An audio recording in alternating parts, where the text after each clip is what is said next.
Hello, everyone. How we doing on this beautiful hump day? I talk a little softly because the baby upstairs is sleeping. But how we all doing? How we all doing? I'm doing well. I got my dusty keyboard here, and we're going to be talking about the markets today. Oh my. To be fair, you're talking about how long before Hex mentions crypto. I mean, I would love to talk about crypto, but we're not going to do that today. We're going to talk about Pokemans, the Pokemon market, how crazy it is. Maybe we make this a recurring thing. I don't know. We'll see. We'll see. Let's change it up to this. Maybe let's see how this goes. Let's see if people care or are interested whatsoever. If people are interested, then we'll keep doing it. We'll do it maybe. Who knows? I'll put this maybe in the bottom corner here. It's not like you guys need to see me really. Up here, maybe. Doesn't really matter. You guys don't need to see me. Whatever. Keep it up there. Sure. Why not get a better picture of the portfolio and stuff, whatever, right? Yeah, there's a few things I want to talk about. Obviously, you know, the market, stuff like that. And we never see you. Yeah, well, I mean, you can see, look, it's so tiny up here. Little hands. Little hands. So, yeah, I mean, yeah, so let's see if people care about this stuff, or they like the conversation, where it's going, and whatever questions you guys have, do it in the chat. Ask those questions, and then we'll just go from there. Why not? This could be totally chaos, or it could be on point. Who knows? Who knows? But yes, how are we all doing in the chat? Who is in the chat today for this market talk live stream? First ever on the channel. We got Plastic Super Fresh is here, UNDX, Molly, Shadow Demon, Derek, Sunny Bunny, of course, and who else? And other people. Cheesy's here as well. And Jane is here. Yes, hi. Singcat. Very nice. Tube Cat and Singcat. And Eclipse Cards. Oh, wow. Lots of peeps. Lots of peeps here. All right, let's talk about the markets a little bit, right? The Pokemon markets. Let's talk about it. And I'll just wait to see if you guys have any questions or whatever like that you want to ask. I don't know, whatever. All right, so obviously this market is pretty crazy, right? It's pretty nuts. But there's still stuff that's screaming to me undervalued. You know what I mean? Molly says, "Did you get the Big Mac?" No, I didn't. I did not even. I thought that was only a thing going on in Japan or something, or China, or something. This is going on here in the U.S. I don't even know. That's something I don't care about. I think one time I did a McDonald's video, yeah, but I have no idea. No idea. It's going to drop soon. Yeah, I don't.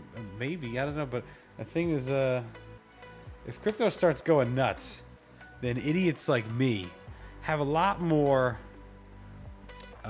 expendable income. Let's put it that way. So, you know, Ethereum goes from like $4,000 to like $13,000 or $15,000, which I discussed in the Telegram, that it could possibly do it, which is nuts. Then I have a lot more leeway to be stupid in Pokemon. I already mentioned crypto, so I already mentioned it. So yeah, all right, let's talk about 151 for a little bit. So 151 apparently is going through a little bit of like some reprints or stuff like that. Or they're stocking it at Costco or the Walmarts, whatever like that. Not really Walmarts, but the Sam's Club. Sam Clubs. I think they released some boxes a little bit ago. So it had a nice little dip. So this is interesting.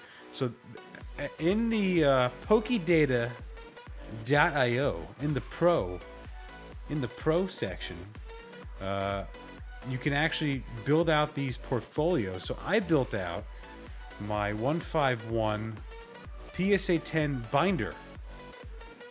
So it's all the hits of 151, that have my binder. So I can actually keep track of it and see what the market is doing.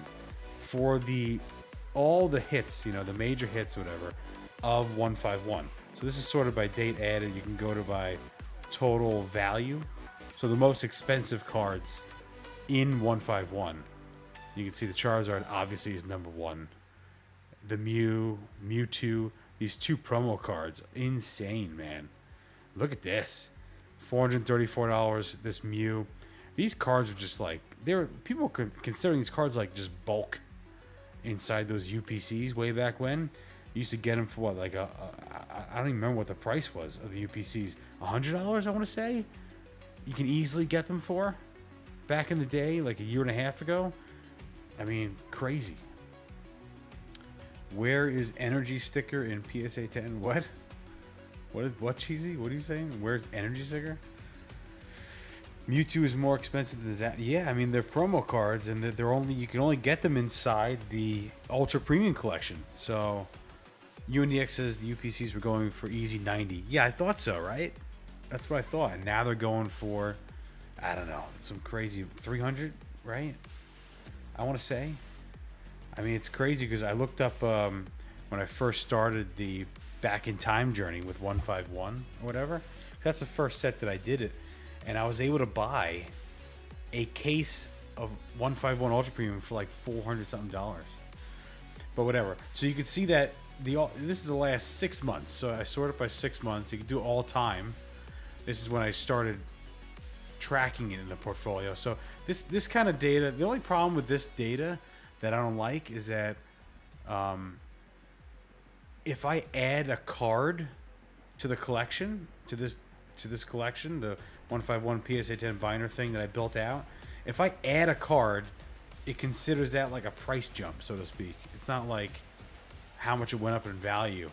So it's really, we have to go by the last card added, the last date added, so to speak. So let's actually take a look at this. So I added this, I bought this in a PSA 10 for $23 in December 2023. Okay, is that the last one, or is it it's the Arbok? Arbok's the last one because I couldn't stand that goddamn card. That's got to be the last one. Yes. So you can see February. This is the last card I needed to complete my stupid set, and it cost me $30.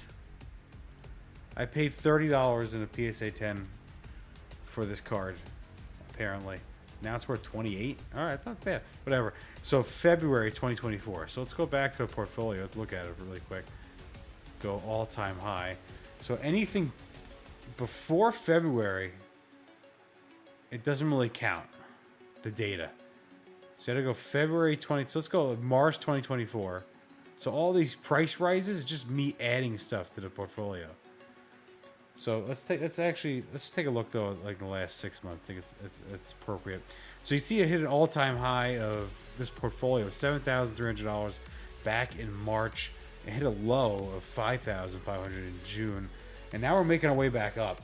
So clearly, you could see that 151 still has more room to run, I believe. Because what, $6,595 in August? So it's starting to make its way back up, but the all-time high was $7,300. So 151, I believe, has a ways to run. Because when you look at things like, here's my Crown Zenith binder. Crown Zenith is making its way back to all-time highs again. The all-time high for this portfolio, for my Crown Zenith PSA 10 binder, I built out all of the hits. I finished it. There's only 3 sets where I actually finished. It was 151, Crown Zenith, and Obsidian Flames. I finished it, have all the hits in binder.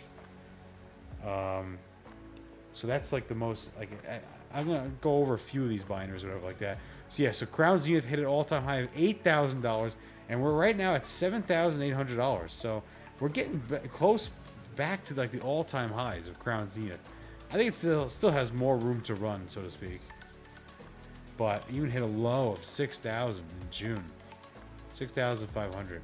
I think it has a nice room to roll. Because if you go with things like, let's go over to sealed product. and look at things like, let's look at like booster pack pricing of certain stuff. You can see Destined Rivals is making its way up, $8 right now. That's probably going to continue to run. I want to talk about Surging Sparks too, because I got actually a restock from my distributor of Surging Sparks. I got booster boxes and booster bundles, so that means that Surging Sparks is being circulated again a little bit. I'd imagine I have not gotten any restocks yet of Journey Together or Destined Rivals at all. So Surging Sparks was definitely either reprinted or restocked. I don't know what's going on with it, but something's going on. I never get like clear indications from my distributor on what things are being reprinted or not. It's just like they have stock of it now. They don't tell me anything. So it's just interesting. But let's go back to 151. So let's look actually at the booster pack price of 151. You go to all time. I guess you can even do that. Let's stick with, I guess, TCG player. eBay's all over the place. Right? Can I get rid of it? It should allow me to get rid of it, but it doesn't apparently. Whatever. I don't know. So this is crazy. So ignore this thing, which is $38. I don't know. So let's go. Yeah, look at this TCG player. So $7 back in September 2024. Looks like it hit a high around almost 13 in March. Yep. Let's go back the last 6 months. A little bit clearer of a data. Yeah, eBay went a little nuts. $15.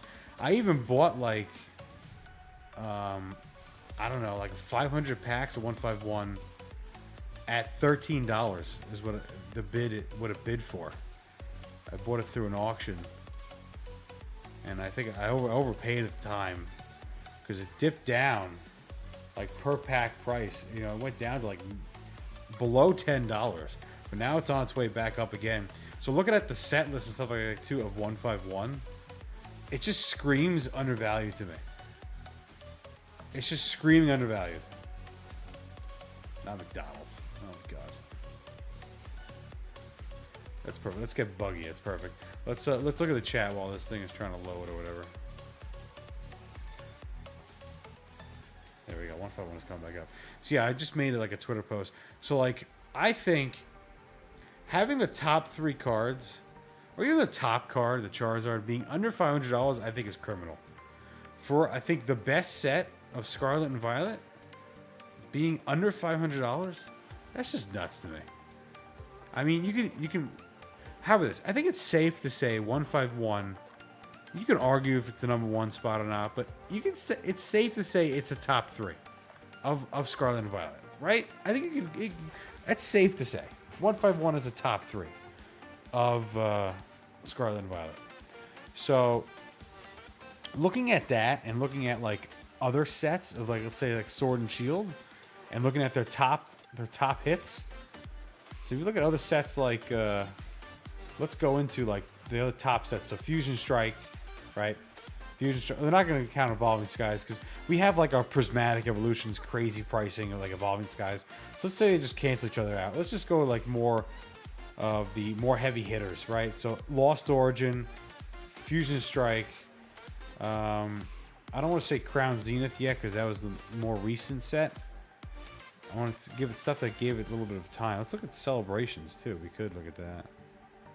I don't know. Brilliant Stars, Ash. I think those are two probably the best ones to look at. So let's look at the top cards. I think this is a better comparison. Let's look at the top cards of Fusion Strike and the top cards of Lost Origin. Top 3. Minimum price $135. And you have the Gengar at $600, right?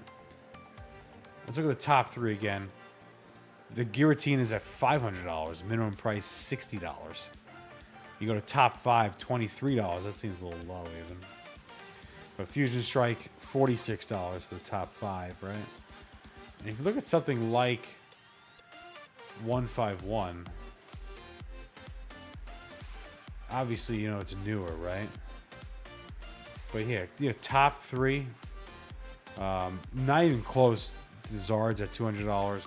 Top 3, it's $59. Where Fusion Strike, $135. I mean, come on.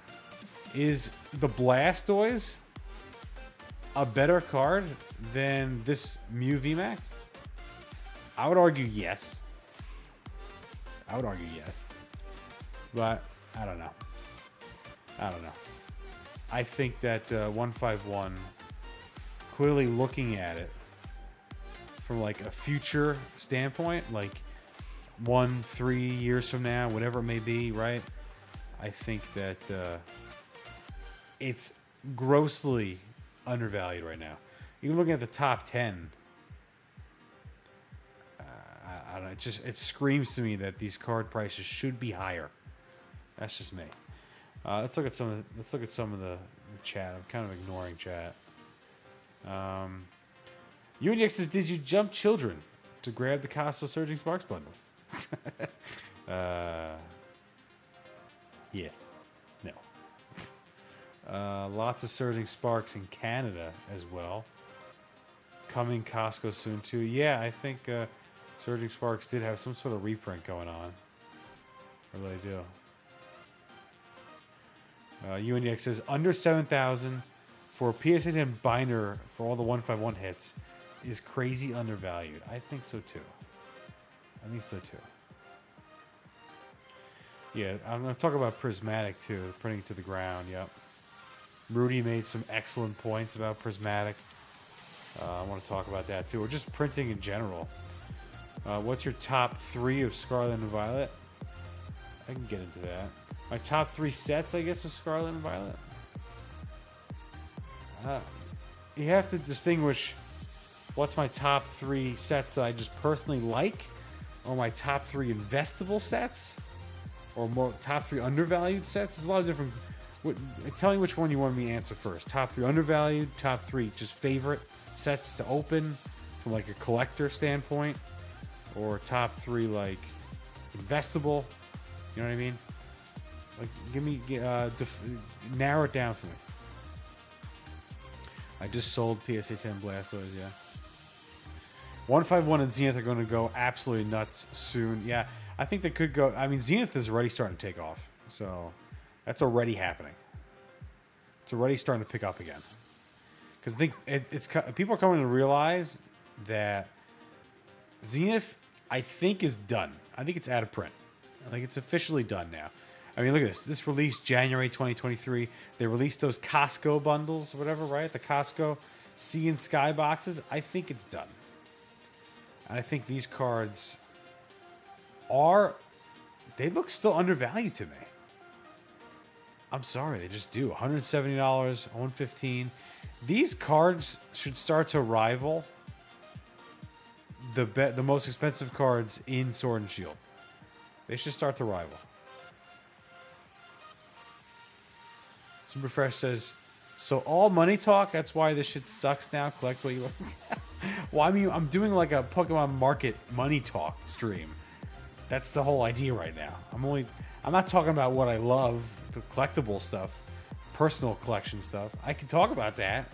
But the idea of this stream is let's talk about the money side of Pokemon. All right, Super Fresh. You know, it's different avenues you can talk about. Because, I mean, I love collecting the build and battle displays. I would love just collecting as many of these top hits, even just like an investment standpoint for later, selling it years from now. Or just I want like a crap ton of these Mewtwo V-Star Charizards because they're just crazy insane. This Glaceon is beautiful. Leafeon, beautiful. Then I even Gen 1. But I can appreciate how gorgeous these cards are. You know? This Pikachu is insane. The Mew, insane. I think probably still undervalued, those cards. They're just crazy. So yeah, we could talk about that, but I'd rather talk more about the money side of things right now. No, you said talk about anything, Zetsuba. The other art is so much better in the old sets, yeah.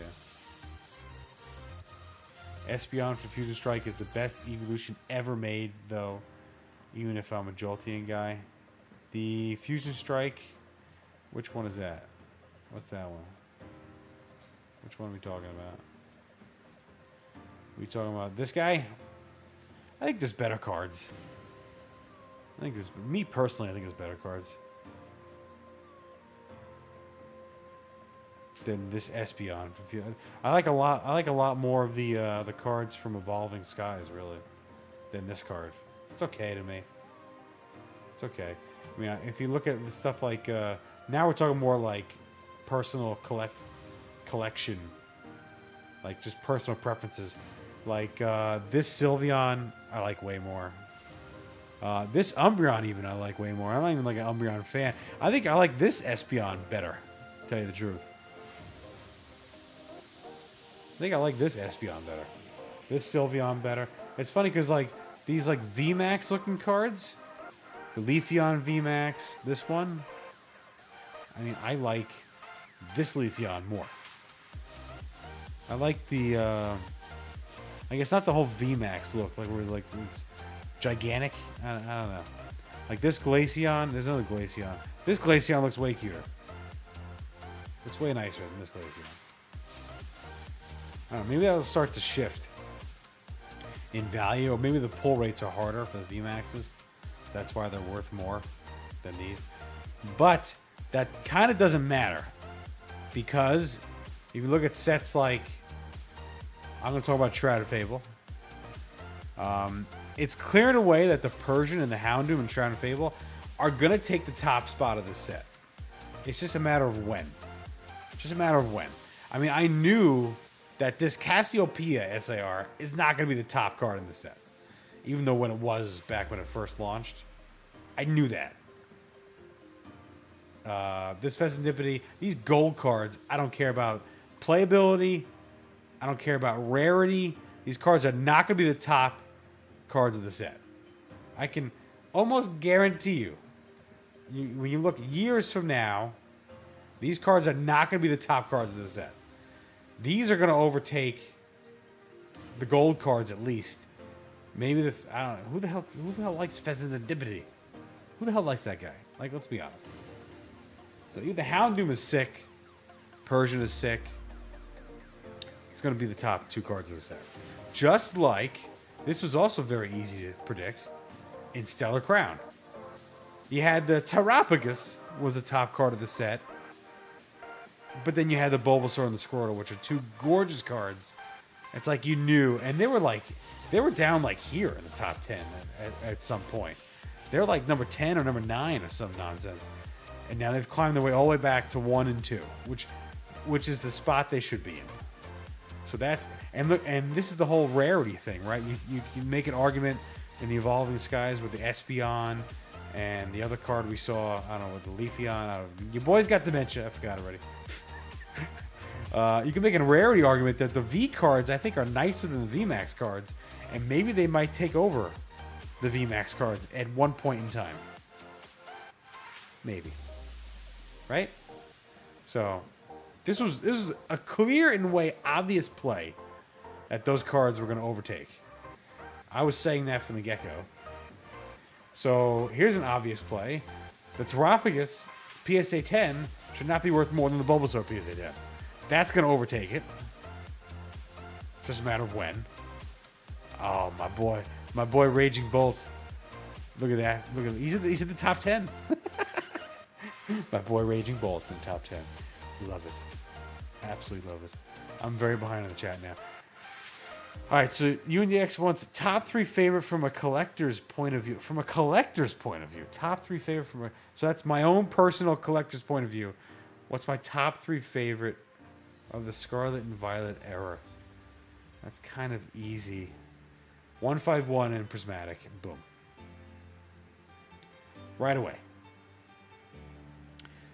In terms of in order... Oh... From a collecting standpoint, looking at the set standpoint, Prismatic has to be... Crap. Oh my god, just looking at these cards. I don't have like any of these cards too. I think I have only 3 of the evolutions. 3 or 4 of the... 4 max. I think I have 4. Okay. I think I have 4 of the evolution SARs. I don't even have the whole set. But from just looking at the set, just by looks, obviously Prismatic is probably the #1 set in Scarlet and Violet for me. But in terms of opening the set as well, if you factor that in as well, 151 might edge out Prismatic for me in terms of opening it and the looks. You know? Because Prismatic is a freaking slog fest to open. It's really bad. It could be really bad. So, I don't know. But top 3 sets, okay, Prismatic, 151. What else do I put in there? I might go something weird, like Scarlet and Violet base or some nonsense. Twilight. Let's look at Twilight. Let's even look at Obsidian. Destin, Journey. Oh my god, there's so many. It's the clear 1 and 2 is easy. 151 and Prismatic is easy. It's just more of a question now. What could be the #3 spot? I think Paldea is going to do it for me. I don't think Twilight is going to do it for me. Shit, it might be. Just by a collector's point of view, looking at it. Destin's fucking loaded. Destin's loaded. Alright, it's going to be between, for my own personal, looking at the set. Oh my god, am I going to say Obsidian Flames? Are you kidding me right now? I might just say Obsidian Flames. Obsidian Flames are Destined. Journey Together I love too, because all the SIRs I like. It's close. This gives you where my mindset is at. Obsidian Flames, Destined, or Journey for #3 spot. For my own personal preference of sets. Because there's so many cards in Obsidian Flames that I love. So, like this Ninetales, it's just like perfect. The Charizard I love. It's hard. It's hard. Clip says you're high if you pick Obsidian over Destined. Well, you got to go by card basis, right? What's my favorite? Let's go. This is how you judge things.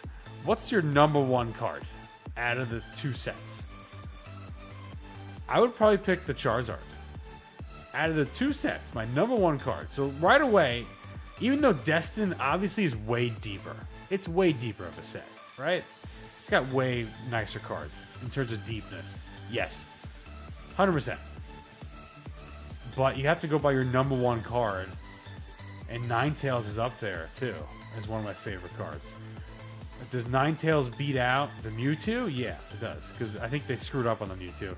If they had the Mewtwo more like the 151 Mewtwo, I would have liked it way more. That's the difference. So, the Garchomp is cool. Alright. Moltres looks awesome, but it's not nicer than the Ninetales or Charizard in my view. Misty Psyduck is amazing. This is another post that I'm going to make on that I have later for Twitter or whatever. Misty Psyduck is going to enter top 5. So if you look about undervalued right now, you guys want to talk about undervalued, Misty's Lapras should not be this low. It should not be out of the top 15 cards. It's almost there to top 15. You can even argue that it could make top 10, but maybe not. I don't know. In terms of rarity and stuff like that, Ethan's Typhlosion is pretty sick. This card is going to drop in value. We know that. But Misty Psyduck, 100% is going to be in the top 5. Nidoking is going to drop down. Maybe Ethan's Ho-Oh compared to Psyduck. It might overtake it. I think it would. But Misty Psyduck, 100% is going to overtake at least Nidoking and a Crobat, and that's a joke. So that's undervalued compared to the rest of these cards. Undervalued. Let's keep going. Oh my god, you guys are talking a lot. I'm gonna miss a lot. I'm fast forwarding. I'm gonna miss a lot of stuff if you're asking about questions now, because we're jumping all over the place in terms of like what I think is undervalued, stuff like that. Obvious play is reverse Cubo. Okay.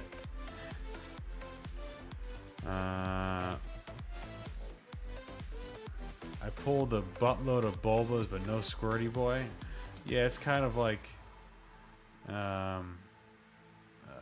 what is that? I can't get the right word. It's all just your own personal experience. Not like it doesn't. It's not indicative of the set as a whole. DR hype is the only hype that made sense to me. Yes, it's very deep. It's a very deep set. Very deep. Char says 151 Destiny Rivals Paldea evolved. Paldean Fates evolving too low due to pull rates. Evolving? You mean prismatic? Why not Paldean Fates? Paldean Fates I really don't like. I don't like Paldean Fates as a set. If you want to get into my personal preferences, I'll tell you why I don't like it as a set. I'm not a fan of it. It's okay. So Paldean Fates for me, you've got, I think the Bowl Mew is way overhyped. I'm not really a big fan of it. I'm not really a big fan of it. I like the Charizard and the Gardevoir way more than Bowl Mew. I think these two cards are absolutely gorgeous compared to the Mew. Doesn't really do it for me. It's okay. In terms of SIRs for the whole era, like this should not be. There's a disconnect, I think, with the market that it will be adjusted over time. If this Mew is $469, the Charizard from 151 should be more expensive. I'm sorry. Should be more expensive. Obviously, 151 per pack is going to be more expensive than Paldean Fates over time. So the main hit of the set should be more expensive. So that's a little bit of a disconnect. Pikachu, the baby mini shinies do absolutely nothing for me. They're cool. They're okay. It's all right. Whatever. But it's okay. I like my illustration rares way more than these baby mini shiny stuff. It's a nice little cute little gimmick. Sure. That's why this set doesn't really do anything for me. It's okay. I would put this set mid to low mid for me, Paldean Fates, for my personal preferences. So, and it's not about money or anything like that. It's just more like what I prefer to collect, stuff like that. Like I have no desire to collect the baby mini shinies. It's not for me. The Nidoking clears Obsidian Flames Charizard. Not for me. Not for me. Obsidian. The whole crown stuff does not bother me. So a lot of people don't like the crown stuff. That does not bother me or faze me. And I am I don't know. And I'm a Gen 1 guy. And I'm like an OG guy. And it just doesn't. Pokemon does some other stupid things. Like with their evolved forms of Pokemon. Like, they do so many other stupid things. Then putting a little hat on the Pokemon doesn't faze me. From all the other dumb things they do. Like the evolved forms of, like they create these evolutions out of their butts, which is like ridiculous. So there's so many other weirder things that Pokemon does for me than the hats. Doesn't bother me. For anything, I think this card looks amazing. This should be the #1 card of the set. I don't know how Mew is the #1. It makes no sense to me. But I can understand that the market will take the Mew instead. So it's not that much of a disconnect to me. Right? But so that's why I'm trying to tell you guys. I'm trying to distinguish between my own personal preferences and clear market disconnects that don't make sense. So I can understand that the Mew is the #1 card. I get it. It's the #1 card. It's over the Charizard, over the Gardevoir. I get it. All right, it makes sense. But stuff like the 151 being priced at where it is right now, the 151 Charizard makes no sense to me. The Bulbasaur, what was it? The cards from Shrouded Fable, those illustration rares not being #1, #2 makes no sense to me. So it's stuff like that. I'll point out. I'll distinguish to you guys my own personal preferences and what I think the market is not getting correct. And there is value there because the market doesn't have it right. The market, I think, does not price it correctly. Like 151 pack costs right now is also not being priced correctly. It's probably priced correctly in the short term, yes, because they're reprinting it, They're getting supply out there. But I'm talking long term. It doesn't make sense for it to be... It should clear in a way be one of the most expensive sets to buy. Does that make sense? That makes sense. Does anyone ever look at common cards anymore? No, I don't. I do not. I do when I'm opening the set. Right? I do when I look at the reverse cards. Which is the common cards. So I look at them and I appreciate the artwork sometimes. But I care about more rarity, stuff like that. It's not even a money thing too. I like more rare things to collect. They just happen to be more expensive, sure. But I like more rare things. Hence why the Charmander, this guy, I gravitated towards. Because it's stupid rare. And it's shadowless. I love it. You're gonna love Megas. I guess. I hope. I hope I do. I think the problem is that the Zard looks too similar to the Obsidian Flames. The OnlyFans one. Obsidian Flames one. I don't think they do, really. That's just, again, this is all just a personal preference thing, though. You know? I mean, taking a look at it. Does it? Let me see. Does it look too similar? Okay, here's this Zard. No, not at all to me. Doesn't look too similar at all. It's striking. The dark tone of this card is way more striking than this card. So to me, it doesn't look similar. That's just my opinion. But it's just an opinion. I always loved Generations, cute cards. People would say they're ugly now, that they're all they want. I don't know anything about Generations. I haven't looked into it yet.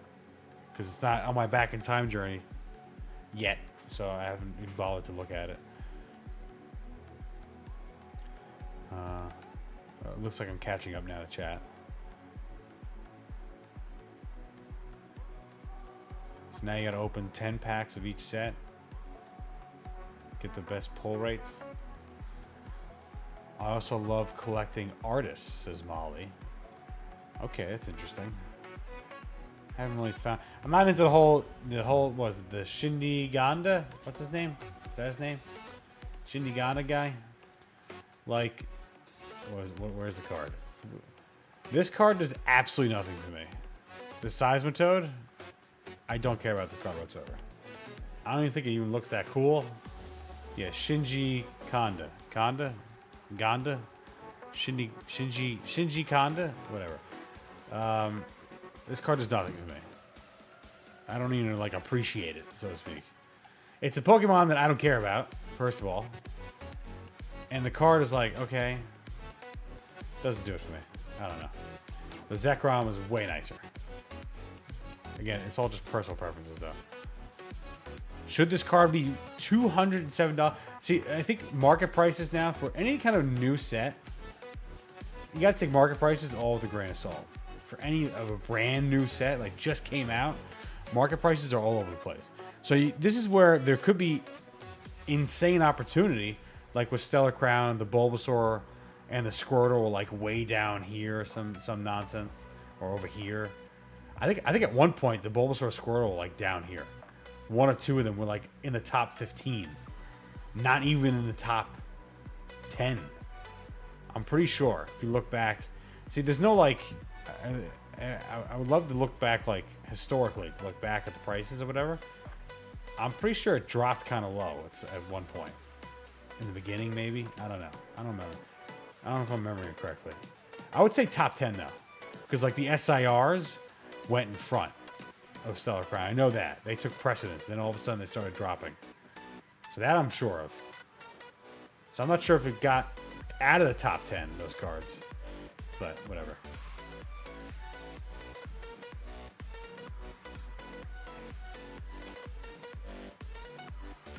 What are we talking about? I'll take the Seismitoad over the Magikarp. I'll only take the Magikarp because of Gen 1. The Magikarp's okay to me.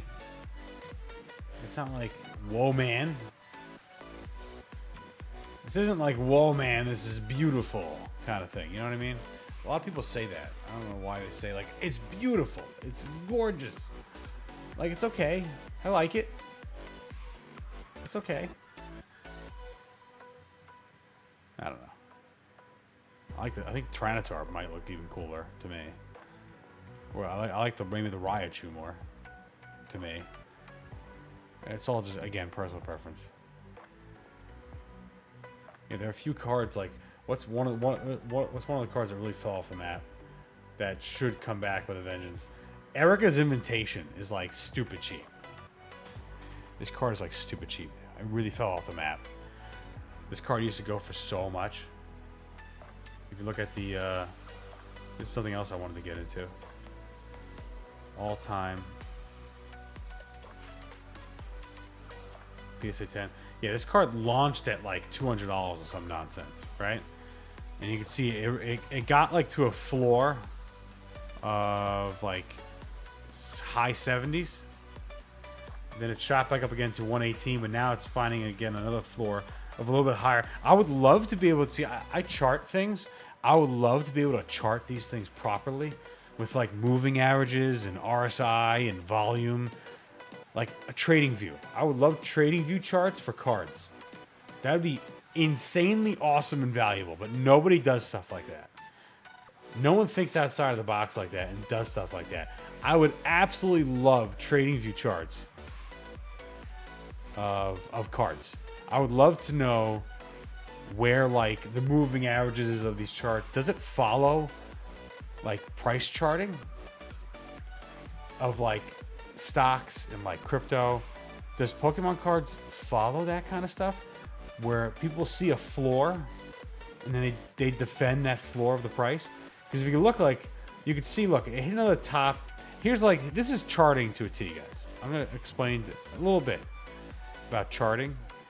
This is literally kind of charting. So look, you can see like it hit a long floor of like low 70, high 70s, right? It created like a floor of that for a long time. It was at that. I only did the last year of data, right? Then it went to a high of 115, okay, or 118, right? And then it had a correction. It had a pullback. And look where it pulled back to. The previous resistance. This is charting 101, guys. This is literally how you chart stocks, crypto, gold. This is how you chart stuff. And it's following it, which is hilarious. So it reached a high, a top of like 115, 118, had a pullback.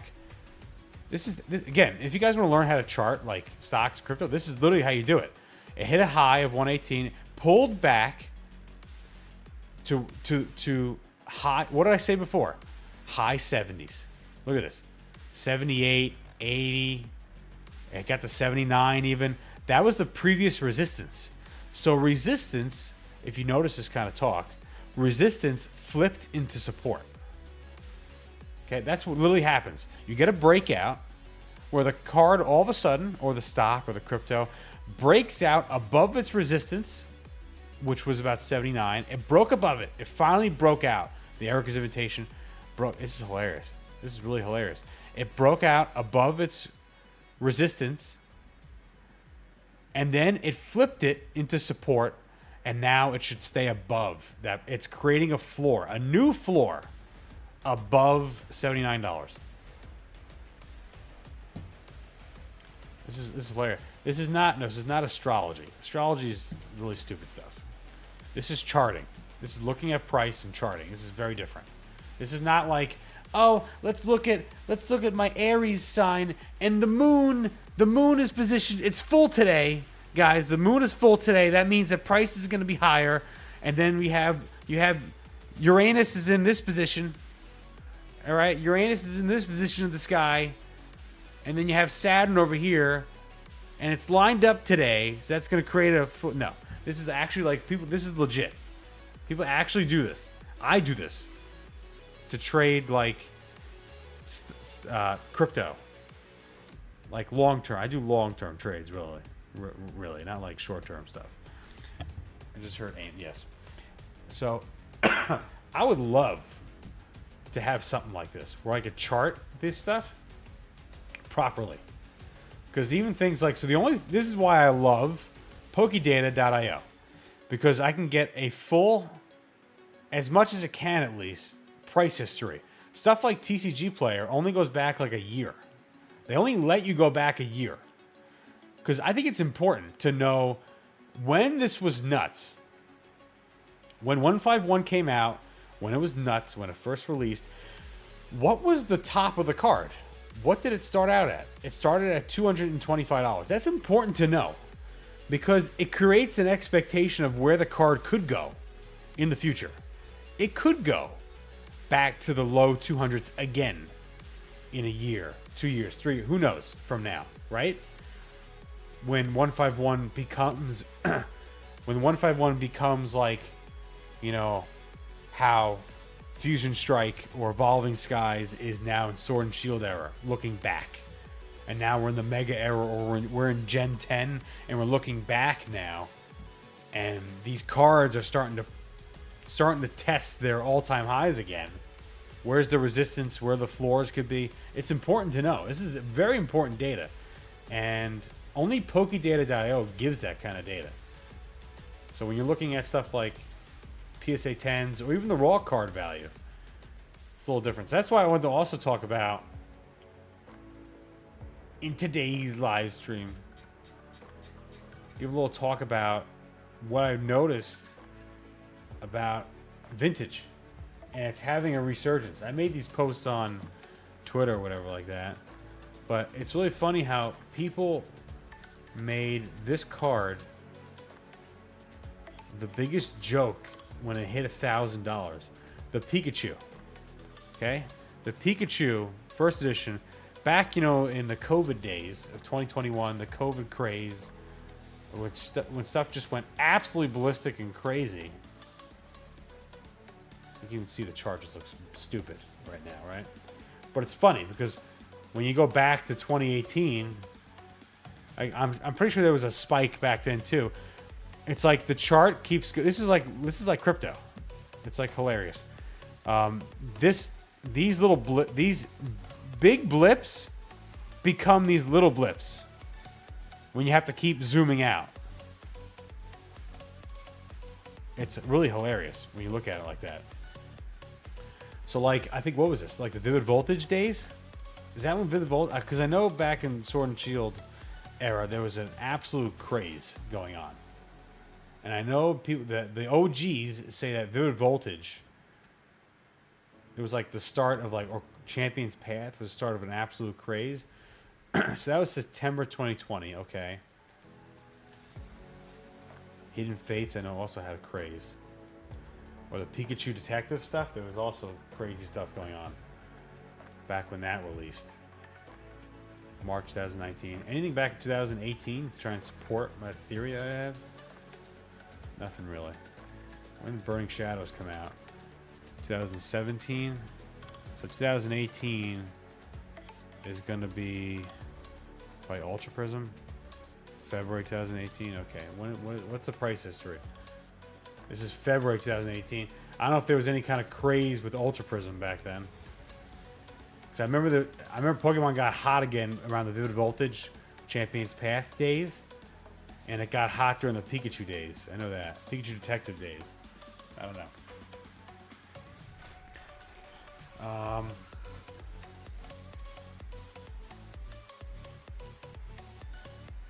Is US different than the EU? US market? No. It's worldwide markets for these cards.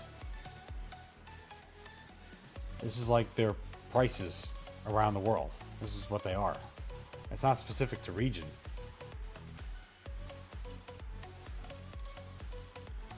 Can the Sword and Shield era cards compete with the Scarlet and Violet cards? Well, I mean, they're ready. They're doing better. Sword and Shield era cards are doing better simply because they're older. You look at like how they're doing in terms of like money-wise, investment-wise, right, or whatever. They're older. Can they compete in terms of like how they look? Is a whole nother story too. That's a whole nother story. Like the SIRs compared to, like you take the top hits, like the Moonbryon or whatever like that, and like the Sylveon. I like the prismatic Sylveon way better than the Sylveon VMAX card here. The look of the card, the rainbow borders, everything like that, it looks way nicer. The prismatic card. So it depends on what you want to. But the rarity, I mean, probably since it's older, it's always going to have an edge. Maybe at some point in time, this Scarlet and Violet era will overtake the Sword and Shield era. When we're on Gen 10 or Gen 11 or some nonsense, maybe the whole Scarlet and Violet era will be more popular than the Sword and Shield era and overtake it. Could possibly be. When you keep going back, it's like it's hard. Because like the XY era, I'm pretty sure like a per card basis, I think there's even like, I think you might even say like cards in the Sword and Shield era might be more expensive than cards in the XY era overall. I know you can pick and choose. You can nitpick like Phantom Forces or Flash Fire certain cards. But if you go over things like, let's see if you want to, like here, 550, 325. Well, that's pretty expensive.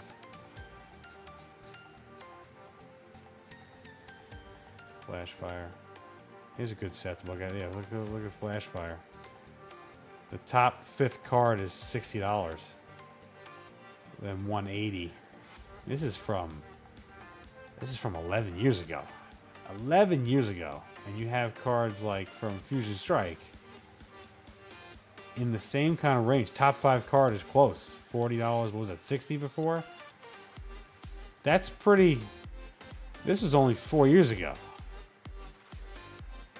As opposed to 11 years ago. So you can make an argument that like Sword and Shield is doing way better than the XY era. Like comparatively. Like 6 years from now, where are the card prices of Sword and Shield going to be? Right? That's what you have to compare it to. These card prices are appreciating much faster. And I guess you can make the same argument for the Scarlet and Violet era when you have cards that are $500. This card dropped like a rock. Jesus. This was almost $500, this card, wasn't it? Not too long ago, even. Like a month ago.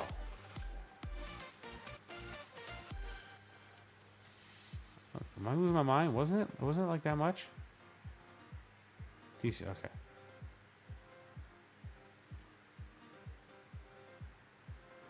I thought this card was like $490 at one point.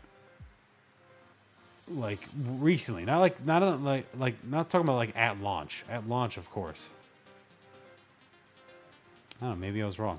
Okay, I thought the raw card of the Mewtwo was at like $490 ish. I guess it wasn't. See, the card market says $426 here. That doesn't make any sense to me. Raw. That doesn't make any sense to me. I don't know. Whatever. I mean, look, brand new. The last main set where you have cards that rival sets already from 4, 5, 3 years ago, 3, 4, 5 years ago, even going back 10 years plus for other sets. I mean, it looks like that's a pretty good point that Scarlet and Violet might, just overtake Sword and Shield. I don't know. How do you feel about the monochromatic cards from Black Belt, White Flare? They're cool. They're cool looking. It's a nice little switch up, nice little change up in style. I like it. The red Victini in both sets is stupid. I don't know why you would have 2 red Victini cards. That's really dumb to me. I would just have 1. I don't know, but I guess having 1, then it really makes that other set more valuable. It makes it clear in a way more valuable. So maybe that's why they did it. That's what makes more sense. Because if you have this red Victini in only the white flare set, right, then clearly this is a more desirable chase set to try and get the red Victini card than Black Bolt. So that's why they probably had to do it, because they released it at the same time, right? But yeah, they're cool. I mean, I've seen the, I haven't seen the white Reshiram. I've seen the black Zekrom, and it's sick looking. It's crazy looking in person. So yeah, very cool. I'm curious to see if they're going to do stuff like that in the future. I guess they'd have to be like, what took precedence? What took precedence before? Like in the XY era for Megas? Did they do stuff like that? Because you know, in clearly in the black and white era, they had cards like that before. So I'm just waiting for the Gen 2. Gen 2 is I'm gonna die on this hill. The Gen 2 151 is gonna be the first specialty set of Gen 10. That's what I think they're gonna do, Pokemon. That makes the most sense to me. To really kickstart Gen 10 and make it really desirable, bring back that Gen 2 151 set to kickstart it. You know, it's like the second or third set release of Gen 10. That would be insane. So I'm going to make a prediction that we're not going to see the Gen 2 set during Megas. And that Megas is going to wind up being like a, what is it, like a Platinum? Right? Because Platinum is not a generation era, right? You guys can let me know in the comments in the live right now. Is Platinum its own generation, or it's not? It's not based off a generation, right? Or Heart Gold, Soul Silver. One of these is not based off a generation. So I think that's what Megas is going to be. It's going to be like that. It's not based off of any new gen stuff.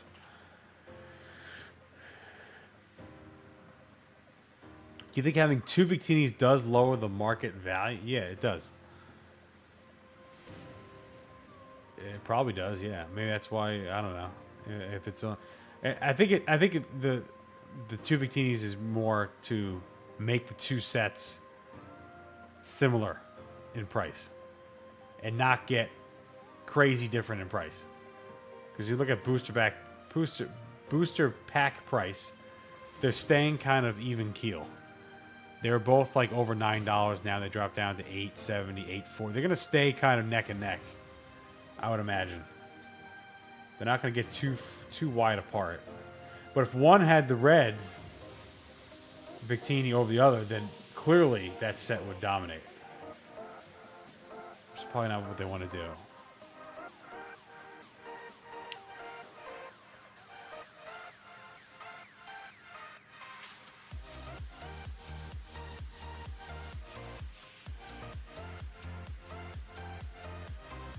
Any takes on Collector?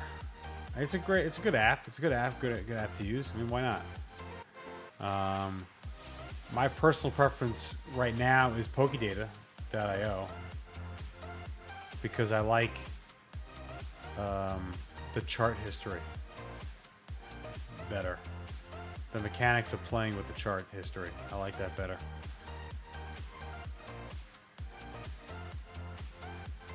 That's the only preference for me. And I've gotten used to doing the collection stuff. Like looking at your collections. Like this. I've gotten used to this. Which they have that too. But I've gotten used to how this looks. Once I get accustomed to something and I like the UI and the feel of it, that's usually what I stick with. I need a reason to go outside of that. I need something more to go outside of it. If that makes sense.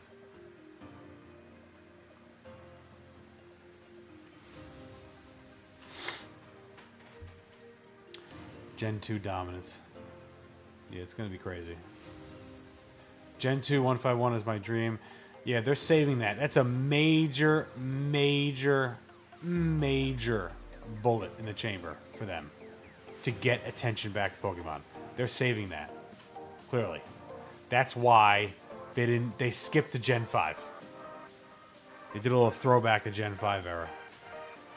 I was thinking that maybe they do it sequentially. They do Gen 1, then Gen 2, then Gen 3. They work their way up, but they're clearly picking and choosing and timing it better for release. So I think it's clear in a way what they're doing.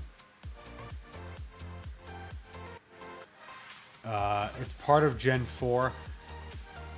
Yeah, but did it introduce Gen 4? That's my question. Did it introduce Gen 4 then? Like Platinum or whatever. Did the era before introduce it? Did... Like what introduced... So you said it's part of Gen 4. I don't know if you mean Platinum or Diamond and Pearl or... Well, Diamond and Pearl is its own era, right? I don't know. Like what introduced Gen 4 then? You get what I'm trying to say? Because then you have... What? You have base... You have base... This is Gen 1. This is still Gen 1. And now we're on Gen 2 with Neo, right? I don't know what the hell this... What's Sky Ridge and Aquapus? That's still Gen 2 mixed with other stuff? What's the EX era? Is that Gen 3 now? We're starting to go into Gen 3? I have no idea. I have no idea. I don't know about any of this stuff.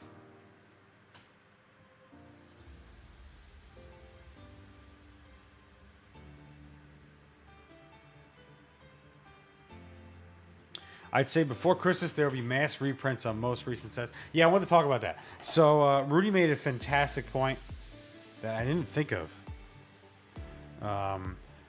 That clearly they're targeting reprints not to distributors, because distributors are apparently hiking up the prices. So my distributor doesn't do that. They never hike up the price. They make me buy other ancillary products, though, right, for a reprint. They'll make me buy a whole butt ton of supplies. So I guess that's in a way a price hike. It is in a way a price hike. But they don't actually try and sell like the Surging Sparks booster boxes. They won't say you can have it for $200. You can have it for $230, whatever the hell the market price is, right? Or minus 10% of the market price. They won't do that. They'll just be like, okay, you want these booster boxes? You can have them at the regular distribution price, but you're gonna have to buy $2,000 worth of supplies, right? So that's one way to counteract that or whatever, right? So what Pokemon is clearly doing is they're releasing stuff only to big box stores. Walmart, Sam's Club. They're making specialty boxes just for them. And these places aren't really hiking up the prices to market rate, right? Sam's Club is not hiking up the prices, so they're getting supply out there into the market. That's why we're seeing stuff like, if you look at, here's a good example, the Venusaur EX Blastoise Premium Collection. I was not able to buy this box. I could not buy this box in distribution. It was not offered through distribution. I couldn't get it. This was an exclusive through GameStop, or I forgot whatever entity. I was not able to get this box. So these are Surging Sparks and Stellar Crown packs now being flooded into the market at MSRP prices or whatever like that. So it's lowering the cost of those sets. That's why you're seeing stuff like probably Surging Sparks take a little bit of a dip, even though I got some booster boxes as well too, and booster bundles through distribution. But that's why they're doing that. That's why you see stuff like, Prismatic, I was able to get some Prismatic a little bit from distribution as well too. Very small amount, like one case of the, I want to say poster collection. One case I was able to get as a reprint, so to speak, right? But if you look at the booster pack price of Prismatic, it's been kind of hammered, right? It was at like $12 or $13, and now it went even below $10 at one point. So they keep releasing supply. That's a smart way to go about it. But then it makes, the problem with that though is that it also makes the booster box prices more premium, because they're not really. You can see they're not focusing so much on reprinting booster boxes or ETBs. They're not focusing on that.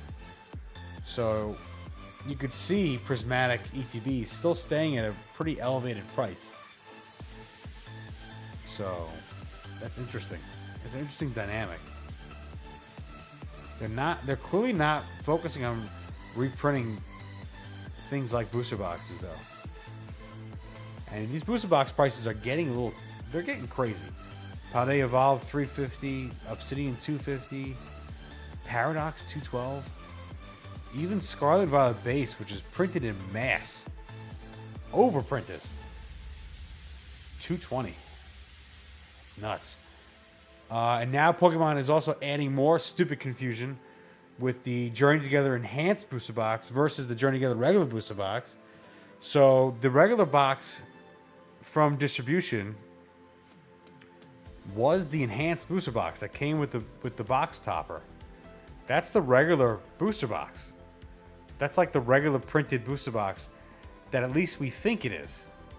Because the only way you were able to get this booster box without the box topper was the sealed case of the pre-release kits that came with the Build and Battle display box and the Journey Together booster box bundled together in a sealed display case, in a sealed case. Those are like the pre-release kits. That's the only way you were able to get this box. So that's why it's actually worth more than the enhanced. $257 versus $221. I have yet to see reprints of Journey Together booster boxes. Now, what's going to be fascinating is when they reprint it, do they reprint it with the box topper or without? So if they reprint it without the box topper, this is going to switch. The enhanced booster box of Journey Together is going to be way more expensive than the one without the box topper. So with the box topper, it's going to be way more expensive if they start to reprint the booster boxes without the box topper.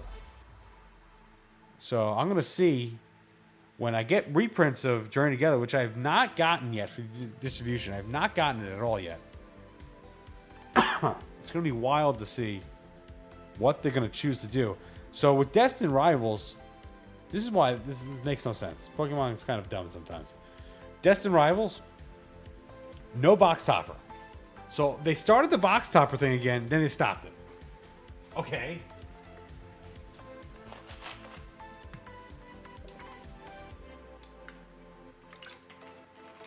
Did Pokemon think that Destined Rivals was going to be so hot out the gate? They were like, we don't need an extra reason to sell this. So we're not even going to bother with a box topper. It's not needed. Because it's going to fly off the shelves. We've been hyping up this Mewtwo forever. We've been hyping up this set forever. There's no reason to try and add a box topper to try and convince people to buy the booster box. And you have to keep in mind, this was like a year, like the production of this set, or the thought process of the set, it was at least a year before all the hype and mania started. Right? So you had to think of it like that. And now you can look at Mega Evolution that's coming with the Bulbasaur box topper, which looks sick, by the way. You figure that's they're going back and forth between box topper and not box topper. It's a little ridiculous and dumb.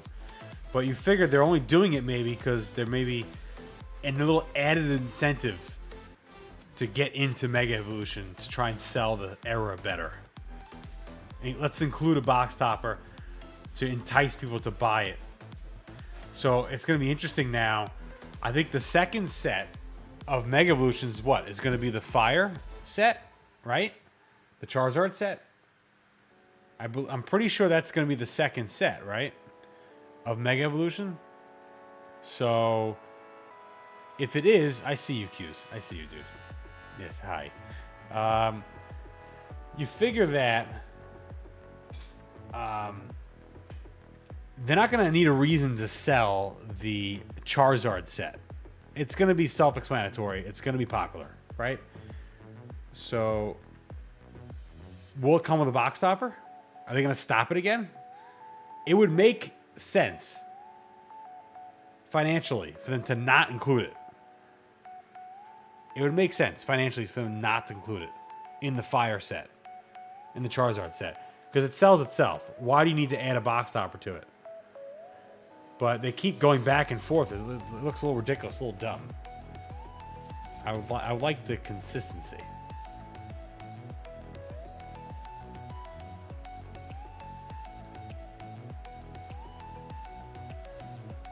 I'm very behind on chat. I don't see a lot of questions being asked like often, so I'm just talking. I'm not really like focusing on chat because I'm not seeing any consistency in questions constantly being asked, you know? Like, did Pokemon think? The answer is no. Yes.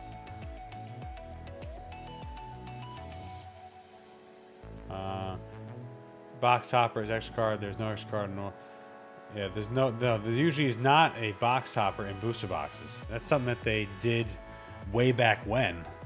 Did box toppers, and they stopped it for a long time.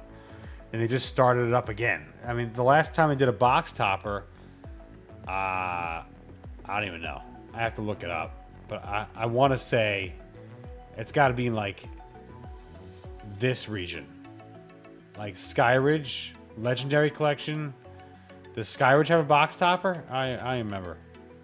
I don't even know. I forgot. Does the EX era, do they have box toppers? I want to think they don't. I don't think they do. We know Legendary Collection has a box topper. I'm not sure if the Neo sets have box toppers. So it's been a long time since they had box toppers. I'm pretty sure this era doesn't have box toppers. Right? Black and White I know does not. So you're talking about like 20 years or some nonsense since the last time they did it. Wasn't there a Mewtwo box topper for Holland? I'm not sure. Yeah, I don't know. I don't know about any of those eras. That's why I'm doing the whole back in time journey stuff, because I don't know about any of this stuff. I'm going to learn about it when I get to it. They just need to print it to oblivion. I mean, they're doing... I think they're at max capacity, man. They are at max capacity. They're not holding back. So there's only so much they could do, and they don't want to overprint. So they got, it's a game, man. It's a game you got to play. They can't overprint because they overprint. Then we go through eras. Then we go through we go through dark times, like the XY evolution era. That was dark times of Pokemon, where no one wanted anything and no one cared about anything. Like Roaring Skies was like stupid cheap, where nobody cared about it.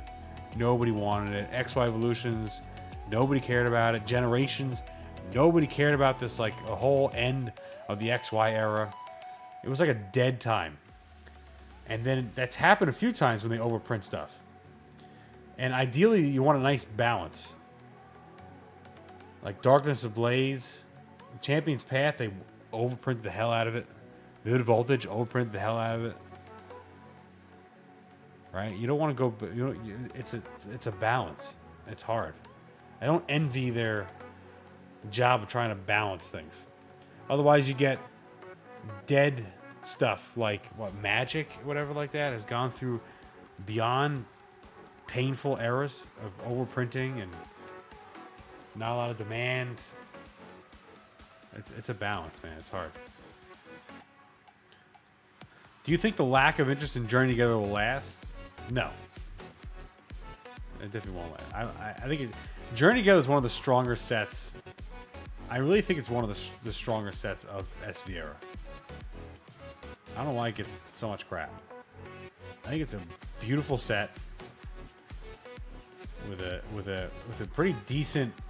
The set list I think is fantastic. The SARs are gorgeous. I don't know if Lily's Clefairy justifies the top spot, but maybe it does for market reasons. I don't know. Articuno clearly is disconnect. I think should be higher.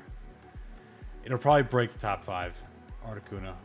That's another disconnect, right? That'll probably break top 5 Articuno. That's another illustration rare that should be priced higher. It's making its way up. I know that. I think it was down here even, like top 10. It's making its way up. It's going to be top 5, the Articuno. I'm not even questioning that. It's going to be top 5. Even though these SIRs are strong, it's Gen 1. It's Gen 1. It's a beautiful card. It's going to be top 5. I think it's a great set. It's a nice little. It's a smaller set. I think it's a fantastic set. I think Journey Together is better than Stellar Crown. It's probably better than Scarlet Violet Base. People will argue it's better than Obsidian Flames. It probably is. Shroud of Fable. Everything's better than Shroud of Fable. I think Journey Together is better than Black Bolt and White Flare. I like Journey Together way more than Black Bolt and White Flare. I'll say that right now. That's my own personal preferences, obviously.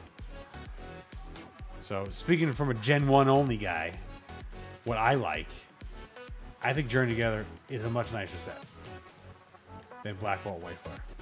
That's just me. I mean, some of the top cards... See, here's the thing, though. It's a balance, too, because I think the top cards of White Flare and Black Bolt probably would be number 1 versus the top cards of Journey Together. But the sets overall, I think Journey Together is better. I don't know.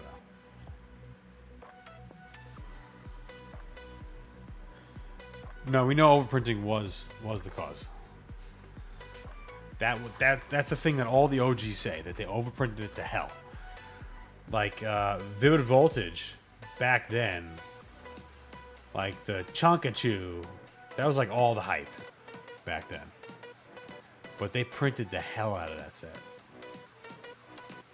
Darkness Ablaze also was so hyped up with the Charizard here. I mean, looking back at it now, these sets are horrific. Right? Because we're so spoiled with the Scarlet and Violet era and the alt arts of the later half of Sword and Shield era. We're so spoiled. Right? So it's clear in a way that those sets are garbage, comparatively. But they overprinted the hell out of it. And they a lot of the OGs say they overprinted the hell out of it. Where, like, I don't know, like, they were saying, like, ETB's a Champion's Path for, like, over $200 or some nonsense. Or some hit over $100. It's getting close to 200. If I'm going off, I think that's pretty sure what they said. What prices were going for. And then they did massive reprints and knocked it down to, like, 90. 80, something like that. I don't know. Skyridge was the last one with the box topper. I don't know. Prismatic is going to be overprinted, probably, maybe. Could they even overprint it? I mean, you can make Evolving Skies, and they printed a lot of it, but it met the demand. Demand pretty much kept up with it. So it might be the same thing where they could print as much as Prismatic as the market can handle or take, and they'll just keep gobbling it up. Like Evolving Skies. Evolving Skies did go back to like $100 booster box. 120, I think I don't know what the low was. I'm going off memory. Which y'all know is god awful.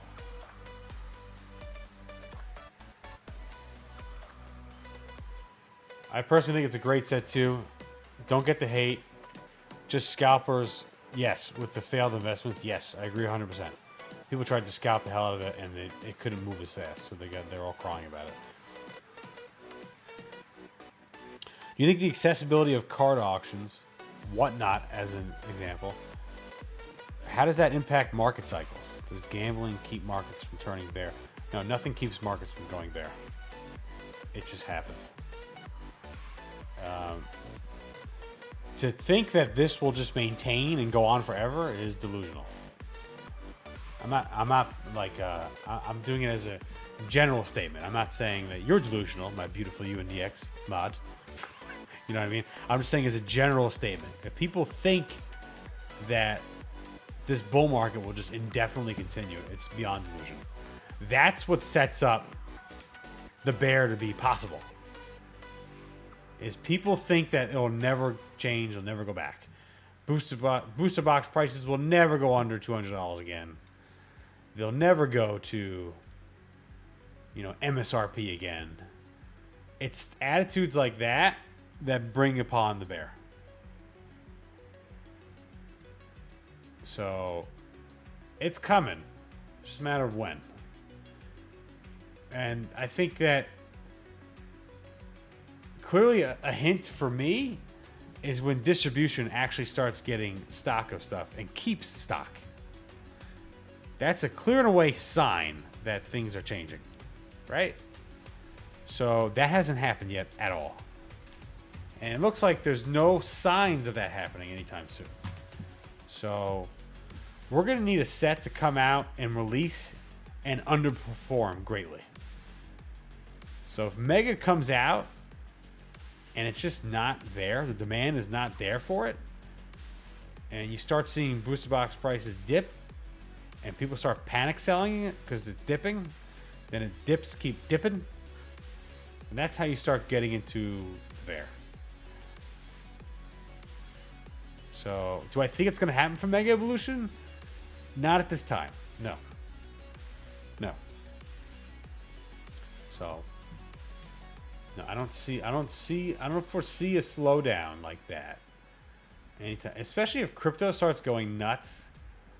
Like if crypto really starts going for a bull, then there's so much more capital to slosh around and just buy stuff. That's how you can start seeing all-time high prices of vintage. Like, I mean, like really all-time high. Like first edition base set booster boxes going for $400,000, $500,000, right? Is with if Ethereum hits $10,000 plus. If Ethereum goes to $10,000 plus, that's how you can start seeing base set first edition booster boxes going for $500,000. Some nonsense. So we'll see. Hurts my eyes. How ugly are you? You're talking about the other cards, yeah.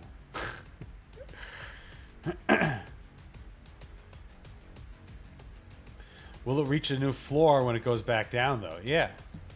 That's why. I mean, that's why I'd love to chart it. That's why I'd love to chart it to see that. But it should. It should. Molly says, "There's the crypto." I mean, it's relevant. I'm sorry, it's relevant. I literally helped create the top on a lot of these things. I bought the Shadowless. I created the Shadowless base set booster box top of $93,000. I created that because of crypto.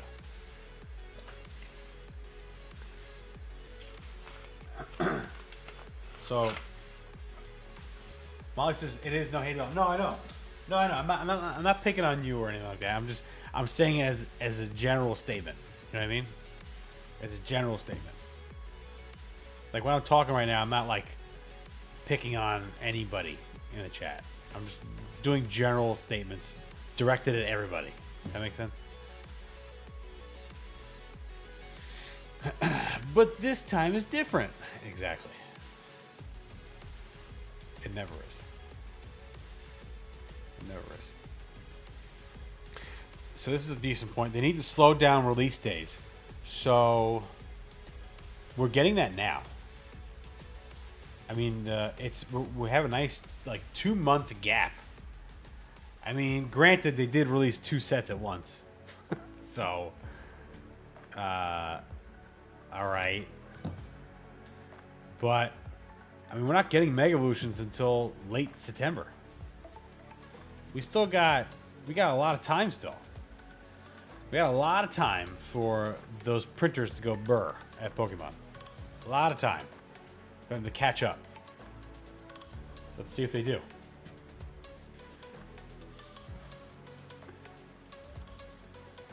Cheesy says, why does that happen?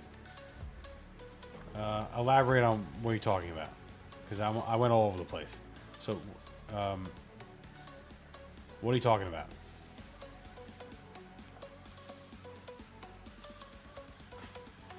I have Scarlet and Violet boosted bundles, boosted boxes, bundles, ETBs. I'm planning on holding 15 years. However, I don't expect much movement this year, so I'd sell all. But 151, if I notice a better invest. Yeah, I mean, you can try and, yeah, I mean, that could be definitely great moves. But trying to trade might not be the best case. Trying to go in and out might not be the best. Because, again, if we see crypto go nuts and they don't fix, if demand is still there for Pokemon, things can get way more out of hand than they can. Things can get more nuts. They could. If they can't get their supply under control and demand is still there, where people just keep eating it up, I don't know. But it's too speculative right now to try and see where that's going to go.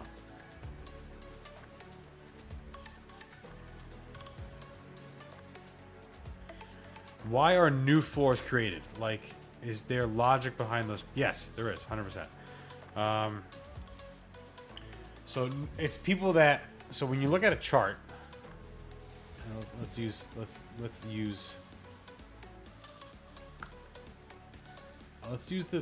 freaking Pikachu as an example. Why not? This is all fundamental trading. Fundamental price chart analysis. That's in everything. So this can be applied to everything. So it's not unique to Pokemon or to crypto or stock. It's everything. So here's the psychology behind it. Okay. This is how floors get created, okay? Let's take a look at this chart. And this is the first time I'm examining this, right? So, if you look at this, tell me that's 300 something. Oh my god, look at that. That's freaking hilarious. This happens all the time. So look, so here's the price, let's look at this Pikachu first edition jungle. This is like the most extreme thing you can look at, okay? This is the most extreme thing you could possibly look at. Oh, we got Motley here. What's up, Motley? I'm doing something that no other PokeTuber's doing. And you'll be very familiar with this. Charting. I'm trying to chart PSA 10 prices of cards. And seeing if they chart like how anything else charts. Crypto. Yeah, I see you charting. Like crypto or stocks, whatever like that. Do they have resistances, supports? Do they flip? I would love to chart this out like on... Dude, I would love to chart this like on TradingView. And see if like... It actually respects moving averages. Only Molly... I'm pretty sure only Molly can understand this now in the chat. Like, deeply. Like, if does RSI play a thing on Pokemon cards? Does that actually... Does, like... Moving averages actually play into... Does it account for stuff? That'd be sick. If that's actually a thing. But here, I'm going to get into this a little bit. So look, you can see the top of this card, it went absolutely ballistic during the COVID days. It went over $1,000. That's insane. That's nuts, right? And then it pulled back, and then it just death. Just death. But you can see it's creating this nice little bottom. Clearly the market has found that $150, $160, that should be the market floor for this card. For a PSA 10 Jungle First Edition Pikachu, that's the market thinks that's the floor. And if you look back at previous charting history, you can see that it's not exact science here. It's not as exact as I would want it to be. You can even see it right here. Right? It kind of had a little psychological level of 140. It took like a little tiny mini of a pause. Like it got to that, then a little bit of a pause for like a month or so, and then it broke through. So price is revisiting those previous resistances of like 140, 150, and revisited and held it as support going back. I was really hoping to see like it would hold support like, I don't know, like over here, like 130. Would it go down to like 130? Any wicks? Any wicks? So 138, look at that. So you could say it actually held support from the previous resistance back. The top here was like one. I saw 130 before. It's just not getting it. Whatever. June something of 2018. It's all psychological stuff because people that sold cards at like 130 or something like that, and they go back to it and they go like, oh, this card is like at 150, 140 now. I'm gonna buy it now. I sold it for that. I'm gonna sold it around there. That's a reasonable price now again. I'm gonna buy into it again. Just like how people now are also looking at it's breaking through $500. It's all psychological levels too. Like also price levels. Like $500 is a psychological level now, and it's holding resistance. So PSA people are thinking like that's a good price to sell at. PSA 10 Pikachu first edition. I'm gonna sell that for $500. PSA 10. It's a natural resistance. It's a psychological natural resistance level. So people are gonna be like, yeah. So $500. That I'm gonna sell that here. That's a perfect price. And it's coming across other previous resistances you saw before too of $500. See how it held resistance here? So this is literally the whole why would people do it? Because you can see like right here again, $500 was resistance back in 2021. It jumped up back to it and then it sold off. So people that maybe bought cards for $500. So here's the psychological thing. People that actually bought cards for $500 back in 2021 held it this entire goddamn time. And it was a pure misery, painful experience. Yeah, I am the pleb that bought this card for $500. And it is what it is. It's $500. So they said, I'm just going to hold it. It is what it is. But now the card is finally, after 4 years of pure torture, just like the crypto markets.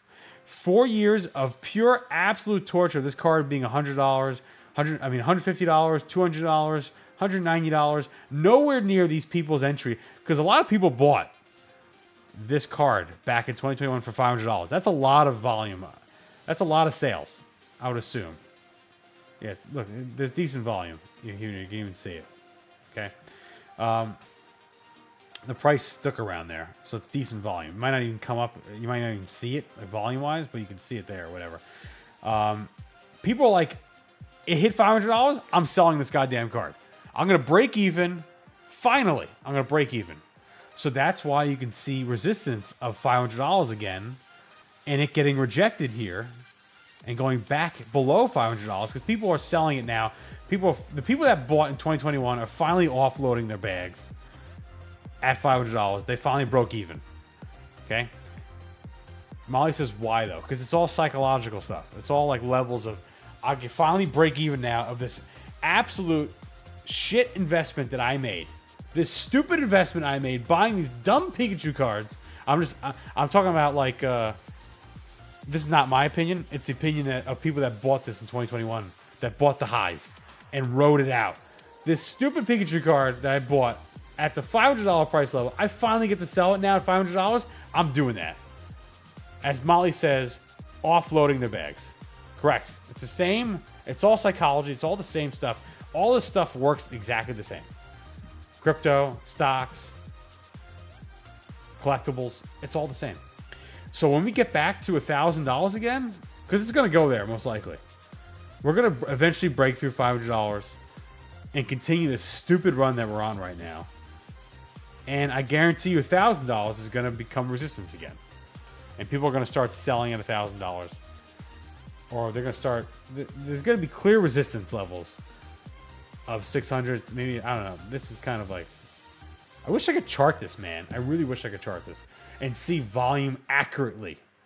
Because I know this doesn't even do accurate volume. It's trying to do like eBay sales, stuff like that. But it's never that accurate. It never picks up everything. But it's just fascinating. So here's an interesting card, though, too, I saw before. To try and play with this the market psychology, right? Was it Eevee? It was either Eevee or Haunter or something like that. Where it's like, oh my god, this is like a crypto chart. This is insane. This is hilarious. Like, it's charting just like a goddamn crypto. This is insane. It's either this one, and I'm gonna go to something else too. It was Fossil first edition. I think it was the Haunter.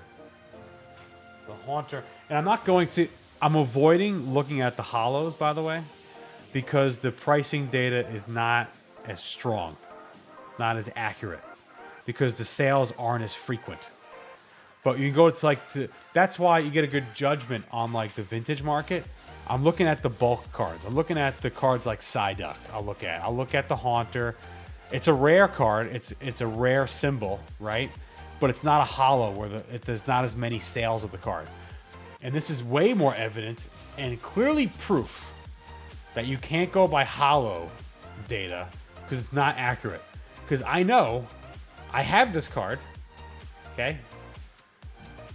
The base set PSA 10 Chansey Shadowless base set does not sell for $1,000. I bought this card for $50,000. Like an idiot. Well, actually, not like an idiot. It's probably actually still a good investment. Because I guarantee I can offload this card for $50,000 plus right now. Because it's so rare, this card.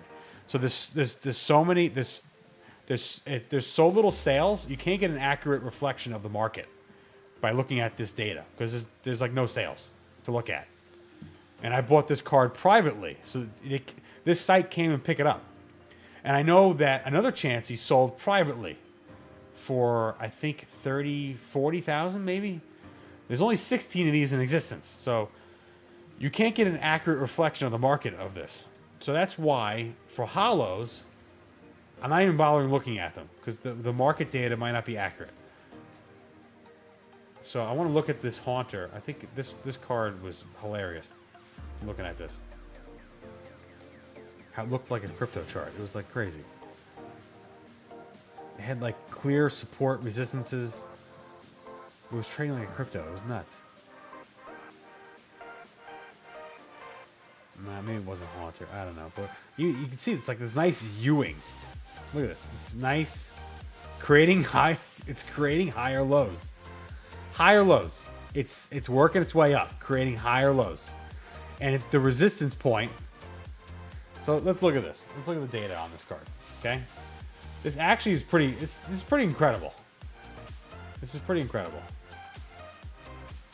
So back in 2020, 2021, yeah, the highs of this card was about $400 or $300 or so, right? And it created a floor of around, I'd say, what, $90? $90. It kept wicking to $90.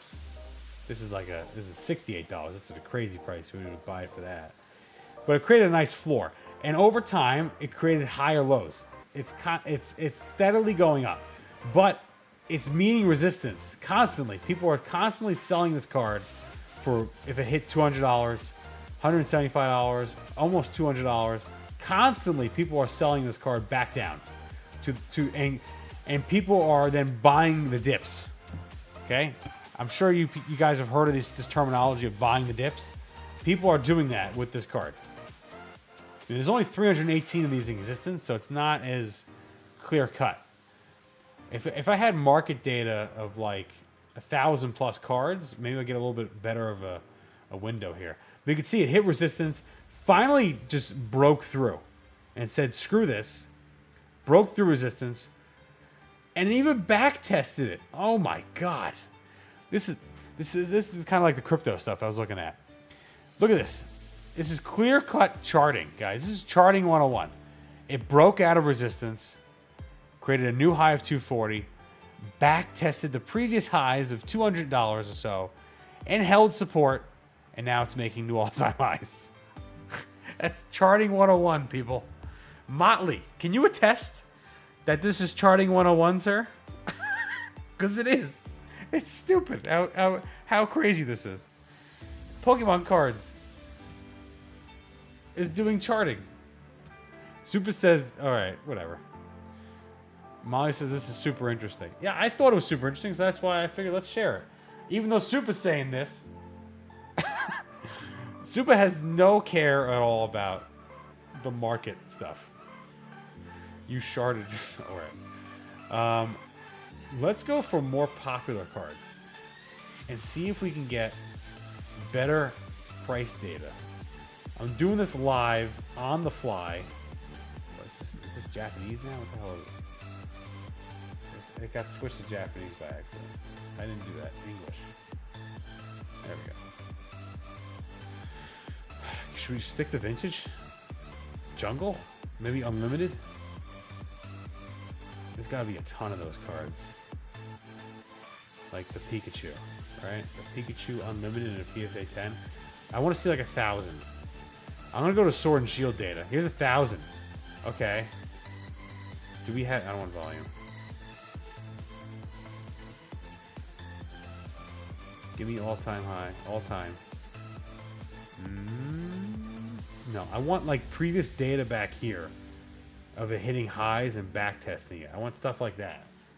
This is just creating higher lows again. This is just, it's working. It's slowly working its way up. Higher lows.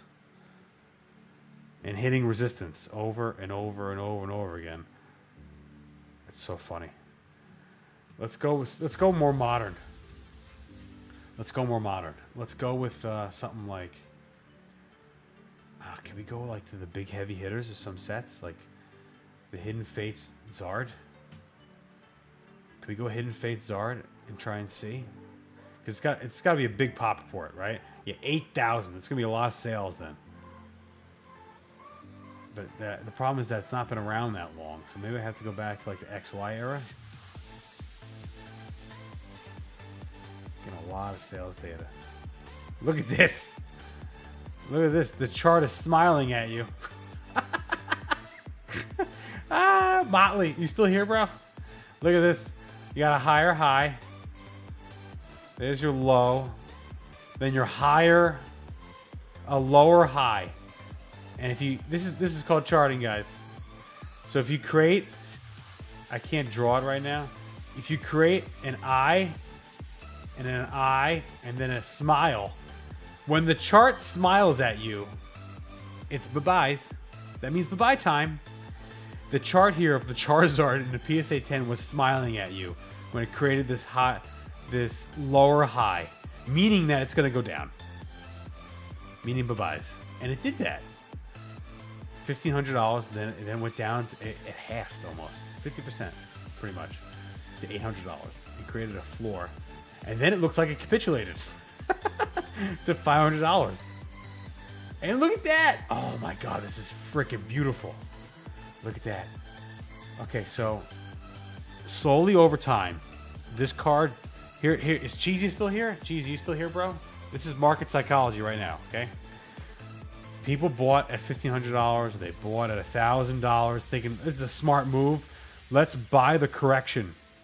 Okay, here's market psychology. Cheesy, here it is right here. You ready?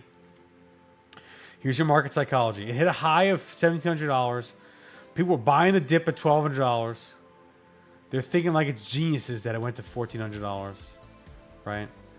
And now corrected down to $1,000. Here's the psychological level, $1,000. People supported this level. They bought it again. They bought it back. It hit 1,000 pretty much. This is like $900 here and there. It basically went back to the $1,000 level, and people bought it back up. They defended the $1,000 level for this card and got it all the way back to $1,500, but it couldn't break the all-time highs. And it rolled over. And then we went to a Pokemon bear market, right? And this card just sat at $900.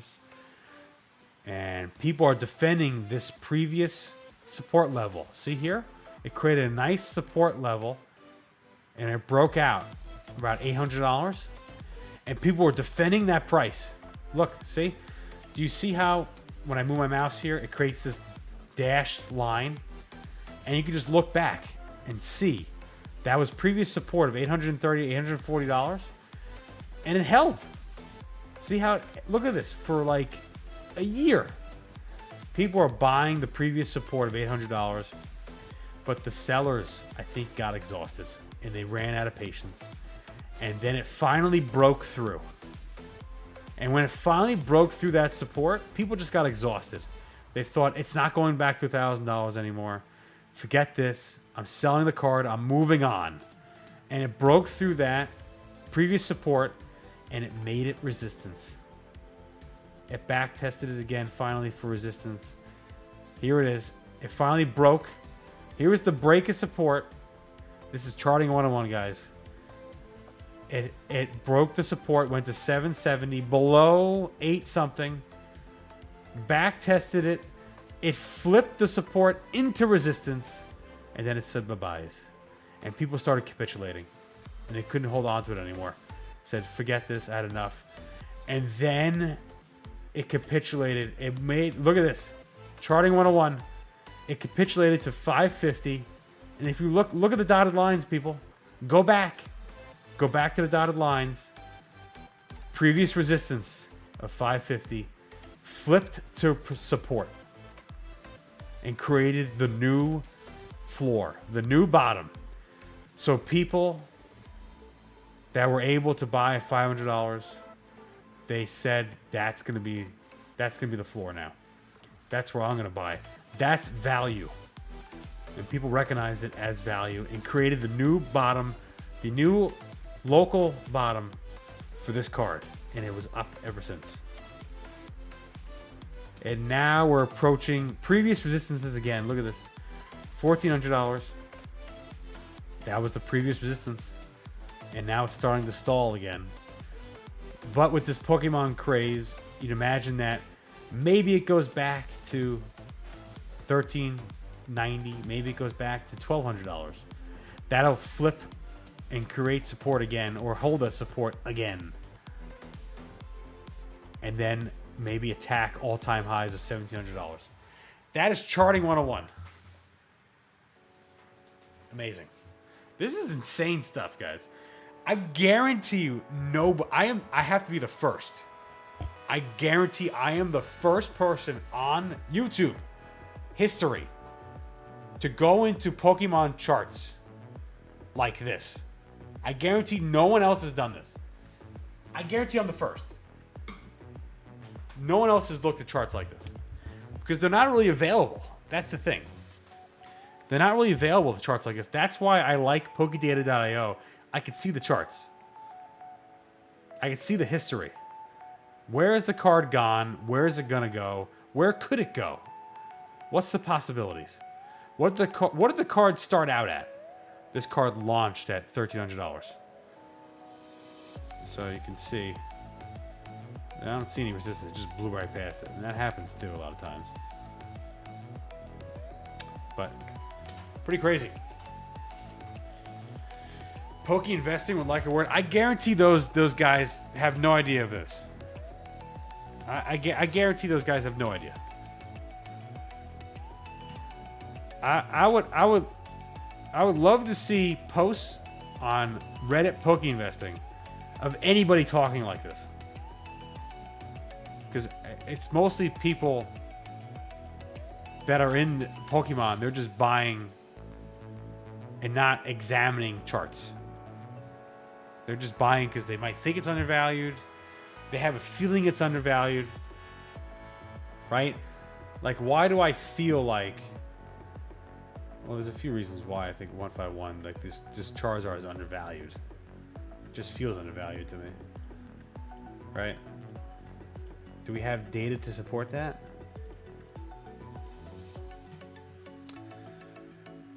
Well, we look at the PSA 10 now of this. So all-time high was $1,000, but I think I'm just going more off of. You don't have to go off to the data. Oh my God! Don't tell me that's 600. God, look at this. Here's charting again. 640 was like the all-time high in October. Where did it go? Almost 640 for the correction. I almost went back to it, and there's like the starting price around low 700s was the starting price. Oh my God, this is crazy. I mean, I just realized this like recently, by the way. So it's not like that maybe you can chart Pokemon cards like you do crypto. And I figured, let me look at the data. Let me see if I could do it. It's looking like you can. That's pretty incredible. You'd imagine what? That maybe the next resistance for this card is around $900. That was a previous support right there, but it could just blow past it too. So, never know.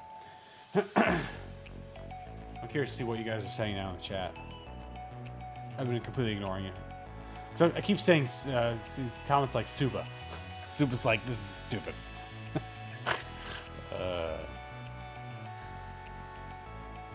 Do you think the gray felt hat Pika will correct? I don't know. I don't have a lot of knowledge on promo cards and how the longevity of promo cards. I don't really know. I'm not gonna just. I haven't really done any research either of how promo cards hold up over time. I've done a lot of research on booster box prices, stuff like that over time, or certain cards. So I don't know. I don't know. Yeah, I'm gonna give you my honest thoughts on stuff. I'm not gonna BS stuff. Very cool. I've been trying to get a basic understanding of trading for a while, but this makes it more interesting because it's something I care about. Yes, this is trading. This is like trading 101, but don't day trade. You'll lose everything. That's why trying to go in and out of Pokemon positions might not be the best thing, unless you think a top is coming. That's another case. That's another scenario, though.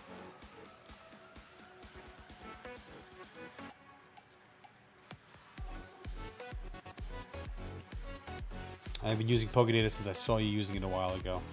Yeah, I love PokeData.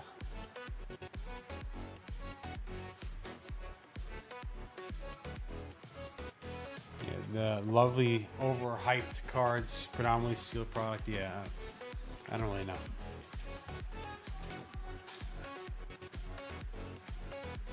Crypto, way better game than Pokemon's? But Pokemon's more fun? I mean, Crypto's way better for games, yes. PokeHEX, can you chart my This is hilarious. Charting requests now. But for Pokemon cards and not the cryptos. This is so funny, dude. All right. Let's go ahead and let's go ahead and chart your tag team Darkrai. Umbreon Blackstar. Oh, it's a promo card? Oh my god, what the hell? That's going to be hard to find now, too, right? Tag team. That's Sun and Moon. Tag team Darkrai Umbreon? Find a card. Darkrai. Okay, here's a Darkrai Umbreon card. Let's go ahead. Let's chart it. Do you have it in a PSA 10? What do you have it? Or just raw? Ungraded? You have it in a PSA 9? What do you got? What do you want me to chart? Because you could chart the 10s. He says yes. I know. Yes what? Yes to 10, to the 9s, to the ungraded. What do you want me to look at? PSA 10. Bought for $300. Oh my god, dude. That's a killing. You, sir, made a killing on that one. Let's look at the PSA 10 data here. Oh my god. This is sick. This is screaming parabolic, sir. I would love to know, what's the RSI at? Motley, what's the RSI of this card at right now? Is the RSI in the 90s? Is the RSI in the 90s? This is why I would love TradingView. Oh my god. Because right now, if the RSI was like saying 95 or some shit, right, dude? You know what I'm talking about. The daily RSI is like 98, right? Then I'd be like, okay, this card is not going higher here. This is it. This is time for correction. But yeah, I you can't really chart this, man. I have no idea. It's going parabolic. It's literally parabolic. This looks toppish. This looks crazy. This looks absolutely insane to me. So I don't know. It's not as clear cut as like, it's like when other vintage cards, definitely not as clear cut because they haven't made all-time highs, whatever like that. This just gone nuts. February, it hit $1,500. And then it pulled back. A little bull flag action there, Motley. Look at the little bull flag. What's the measured move, sir? Is it actually like, is it double? 1,500, so that's 3x. That's a double. No fucking way. Look at this. $1,600, maybe you could say like that's like the measured move? For this bull flag? Then you can do a measured move of like a doubling? No, that line would... No, you know what? Maybe you could do the measured move actually like how... Because then you move... You make the line, you move the line right there. Maybe that actually is a measured target move. Of going to 2,800. I need this shit on TradingView, dude. Dude, I need this on TradingView. I swear to God, I need this on TradingView. I need charting on TradingView. I would love to create a measured move bull flag breakout. Would it point to $3,000? $2,900? Would it point to it? Oh my God, dude, I need... You know how much money there would be in this? If you could chart this shit and accurately chart it? I'd be alone. We'd be alone. We can accurately chart this stuff and we'd have a leg up on everybody. If this is a thing, dude.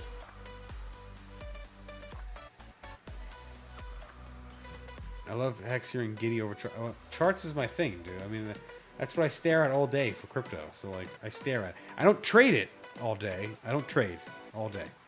If I make trades, it's infrequent. Once, twice a month. You know what I mean? But this is crazy. I would love charts. Oh my God, this is nuts. So there's your Umbreon and Darkrai chart, sir. Parabolic. Absolutely parabolic. I don't think it's gonna retest $1,500 or some nonsense, right? Maybe if we get a bear market in Pokemon, which I don't think is coming anytime soon. Just considering that the supply is not there yet, right? There's too much demand still. Maybe you do get a retest of like $1,600 to $1,800, like a retest. It'll retest it at some point. Maybe like here in the future, right? You're gonna chart it out, right? Maybe it goes to all-time highs again. You know, who the hell knows?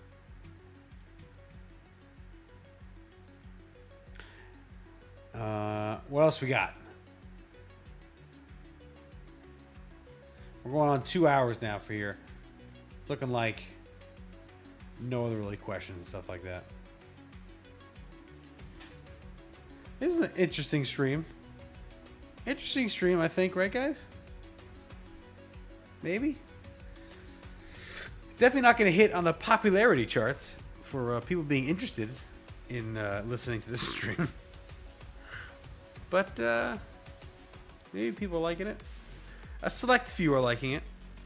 A select few.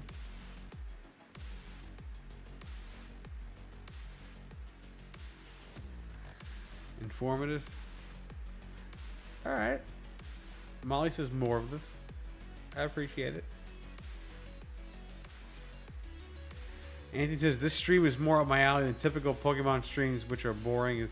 I mean, you could also say this stream is boring as AF too. So, different strokes, different folks, man. Sun and Moon promos hitting highs, I was told. Yeah, I mean, they are, yes. They're going nuts, apparently.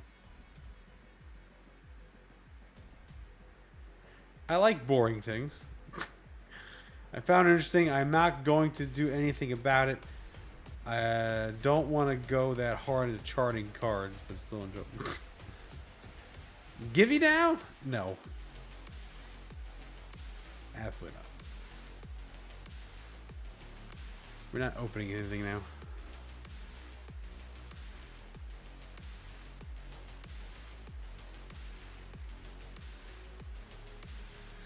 Alright, I think that's it. I think we'll call it on that. Alright, thank you guys for showing up. Everyone showed up, commenting. Super. What was it? What are you saying? I love the stream. You're just ignoring my comments and no response to what I'm saying. The things. What's serious? All right, Super. Say what? Give me a serious take. Every time I read your stuff, it's always the jokes I guess I'm catching. Give me a serious one. What's one of the serious ones, man?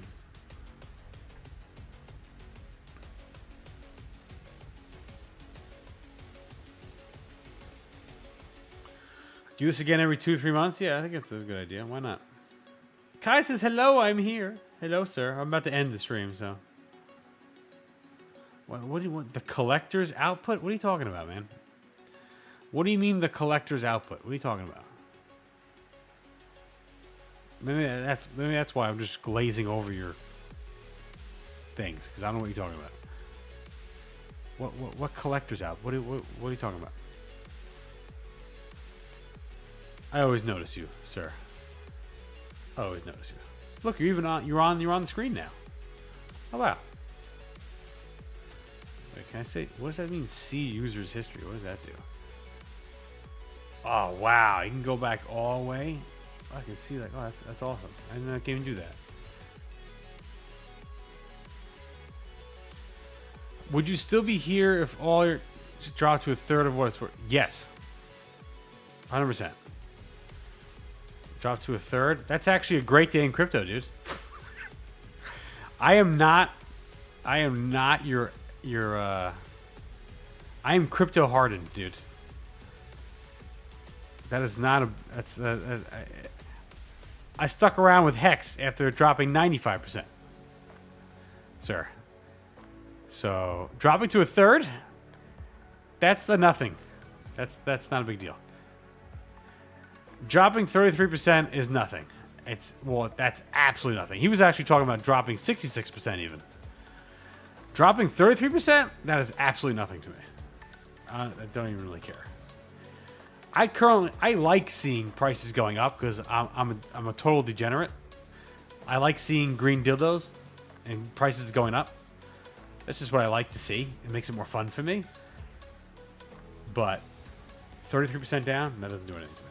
Like it's like okay, I'm clearly in this. I'm in this for the long haul. I'm talking about real love. Yes, but you're good at money. What do you mean, dude? I'm making master sets of all the goddamn sets, dude. Is that enough commitment for you, my man? I'm making stupid master sets for all these things. Is that enough passion for you, sir? I'm actually putting together a Crown Zenith master set right now. I'm putting that all together. He says nope. God. What do you mean no? That's not collector passion for you? How about me buying the build and battle display units? That's not passion either. This is a collector. Look at this thing. Okay, that's a collector's piece. This is so rare, dude. That's a collector's piece. I would love to show us cards you like that aren't worth shit. See, that's another thing. So that's not in my collecting nature. I like valuable things. I'm not one of those collectors. So you will not get that out of me. I like collecting things that are valuable and hold value. That's just how I like to do things. Does that make sense? So okay. The only way I can relate to that is buying this card, buying these guys. The PSA 10, I know you're gonna say this is valuable, obviously, but this is one of the least valuable hollows in Shadowless. But I purchased a lot of the Ninetales hollows because it's my favorite card. It's not the most valuable. It's not even close to the most valuable. It's one of the least valuable. But I gravitate towards that card and I buy those more. But bro, you ain't gonna see me collecting a whole crap ton of bulks, common cards. That's not my thing. I collect the ends PP ups. Does that count? End PP ups?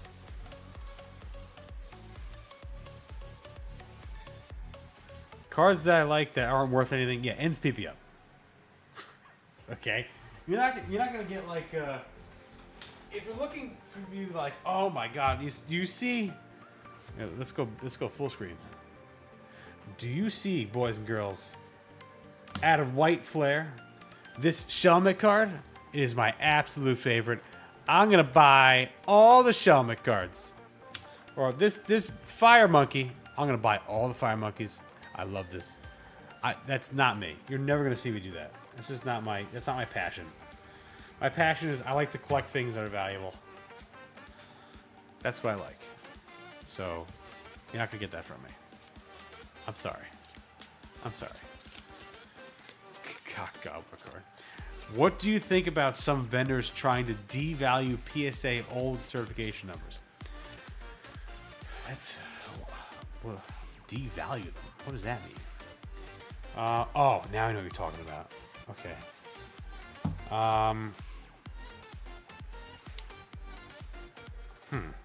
You know what?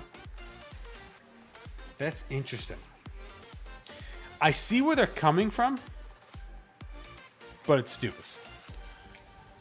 Okay? I see exactly where they're coming from, but it's really stupid. So, here's an old cert. PSA 10, here's your perfect example, Joe G. Okay?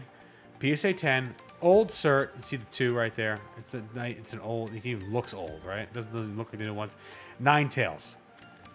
Now you look at this card. This should not be a PSA 10. Nope.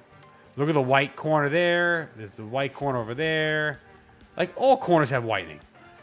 This card should not be a PSA 10. But guess what? It's a PSA 10. So, it's valued at a PSA 10. It's not because it's an old cert. It's not because there's some whitening on the corners that it should be less valuable. No. It's a PSA 10. So, it should be valued at a PSA 10.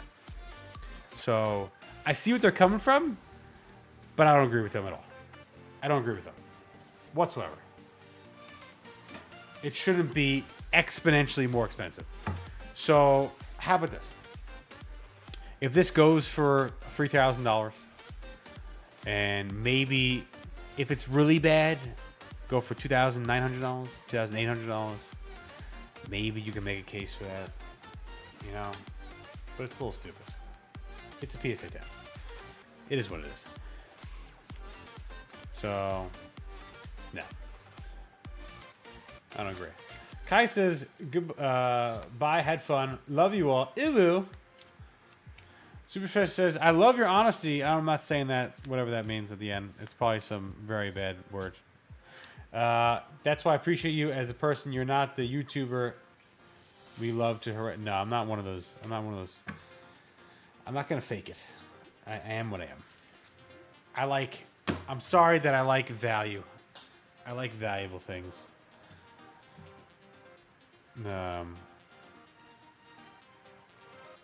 Look up the Japanese Pikachu from Worlds 2023. So, Ernie, I love you, bro. But that card has 2 things that I can care less about. First of all, it's in gibberish. Okay, it's not in English. That's strike 1. I don't care about it. Strike 2, it's a promo card. Some random promo card for some sort of tournament or something like that. That's strike 2 that I also don't care about. So that's 2 things that I don't care about whatsoever. I dislike non-English cards. And I dislike trophy cards, promo cards from like Championship. I don't care about them whatsoever. You could show me the Illustrator Pikachu card, the multi-million-dollar card. I could have it in my hand. I'd be like, this is cool because it's like worth so much. But this card I can give 2 shits about. I don't care about it whatsoever. You could hand me that card, and I would immediately sell it.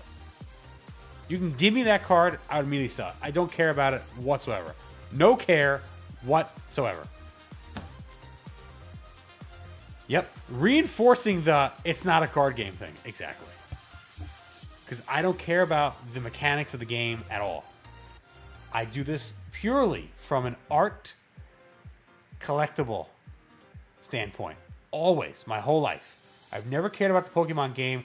I don't even know how to play it. For $1 million, I could not tell you how to play the card game. I have zero idea. I have zero. I'm not kidding you guys. I have no idea how to play the card game. Like with the energy cards, this card, the energy card, I have no clue how to play the card game, and I'm perfectly happy, perfectly fine with never knowing how to play the card game. Never knowing. I have no desire to learn how to play the card game. I have no desire to look up how to play it. The mechanics of it, don't care at all. I love Pokemon. I love Pokemon cards. I don't care about the card game whatsoever. It's a collectible to me. It's nostalgic to me as a kid, collecting the cards.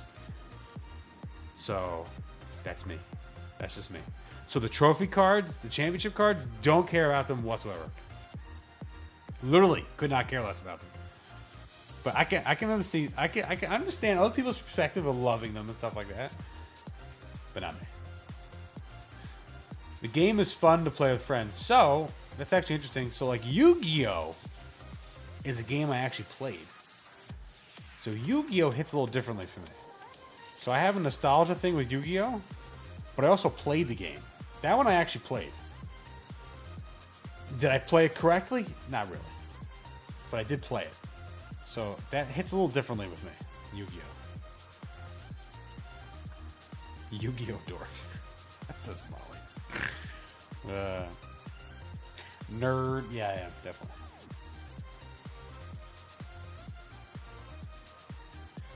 I don't even know what the hell you're talking about. So Yu-Gi-Oh's fun, but I'll never play it outside of Master Duel. I don't know what Master Duel means. I have no idea. I played Gen 1 Yu-Gi-Oh! That's all I know. Is Gen 1 Yu-Gi-Oh! I don't know anything about the future generation. Once they started doing the fusion stuff, too, I don't even know about that stuff. That lost me a little bit. The whole fusion stuff even lost me. I don't know.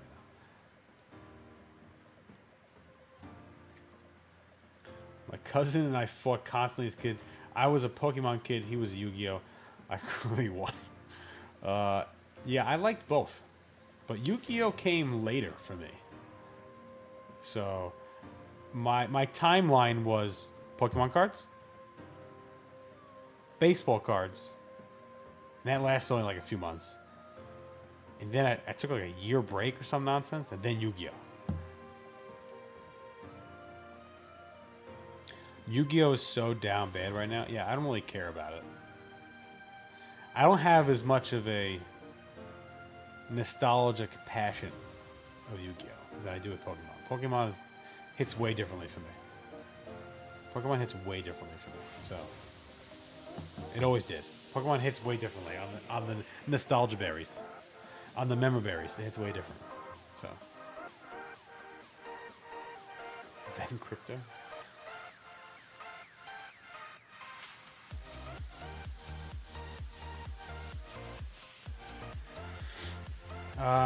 All right, I'm gonna end it here.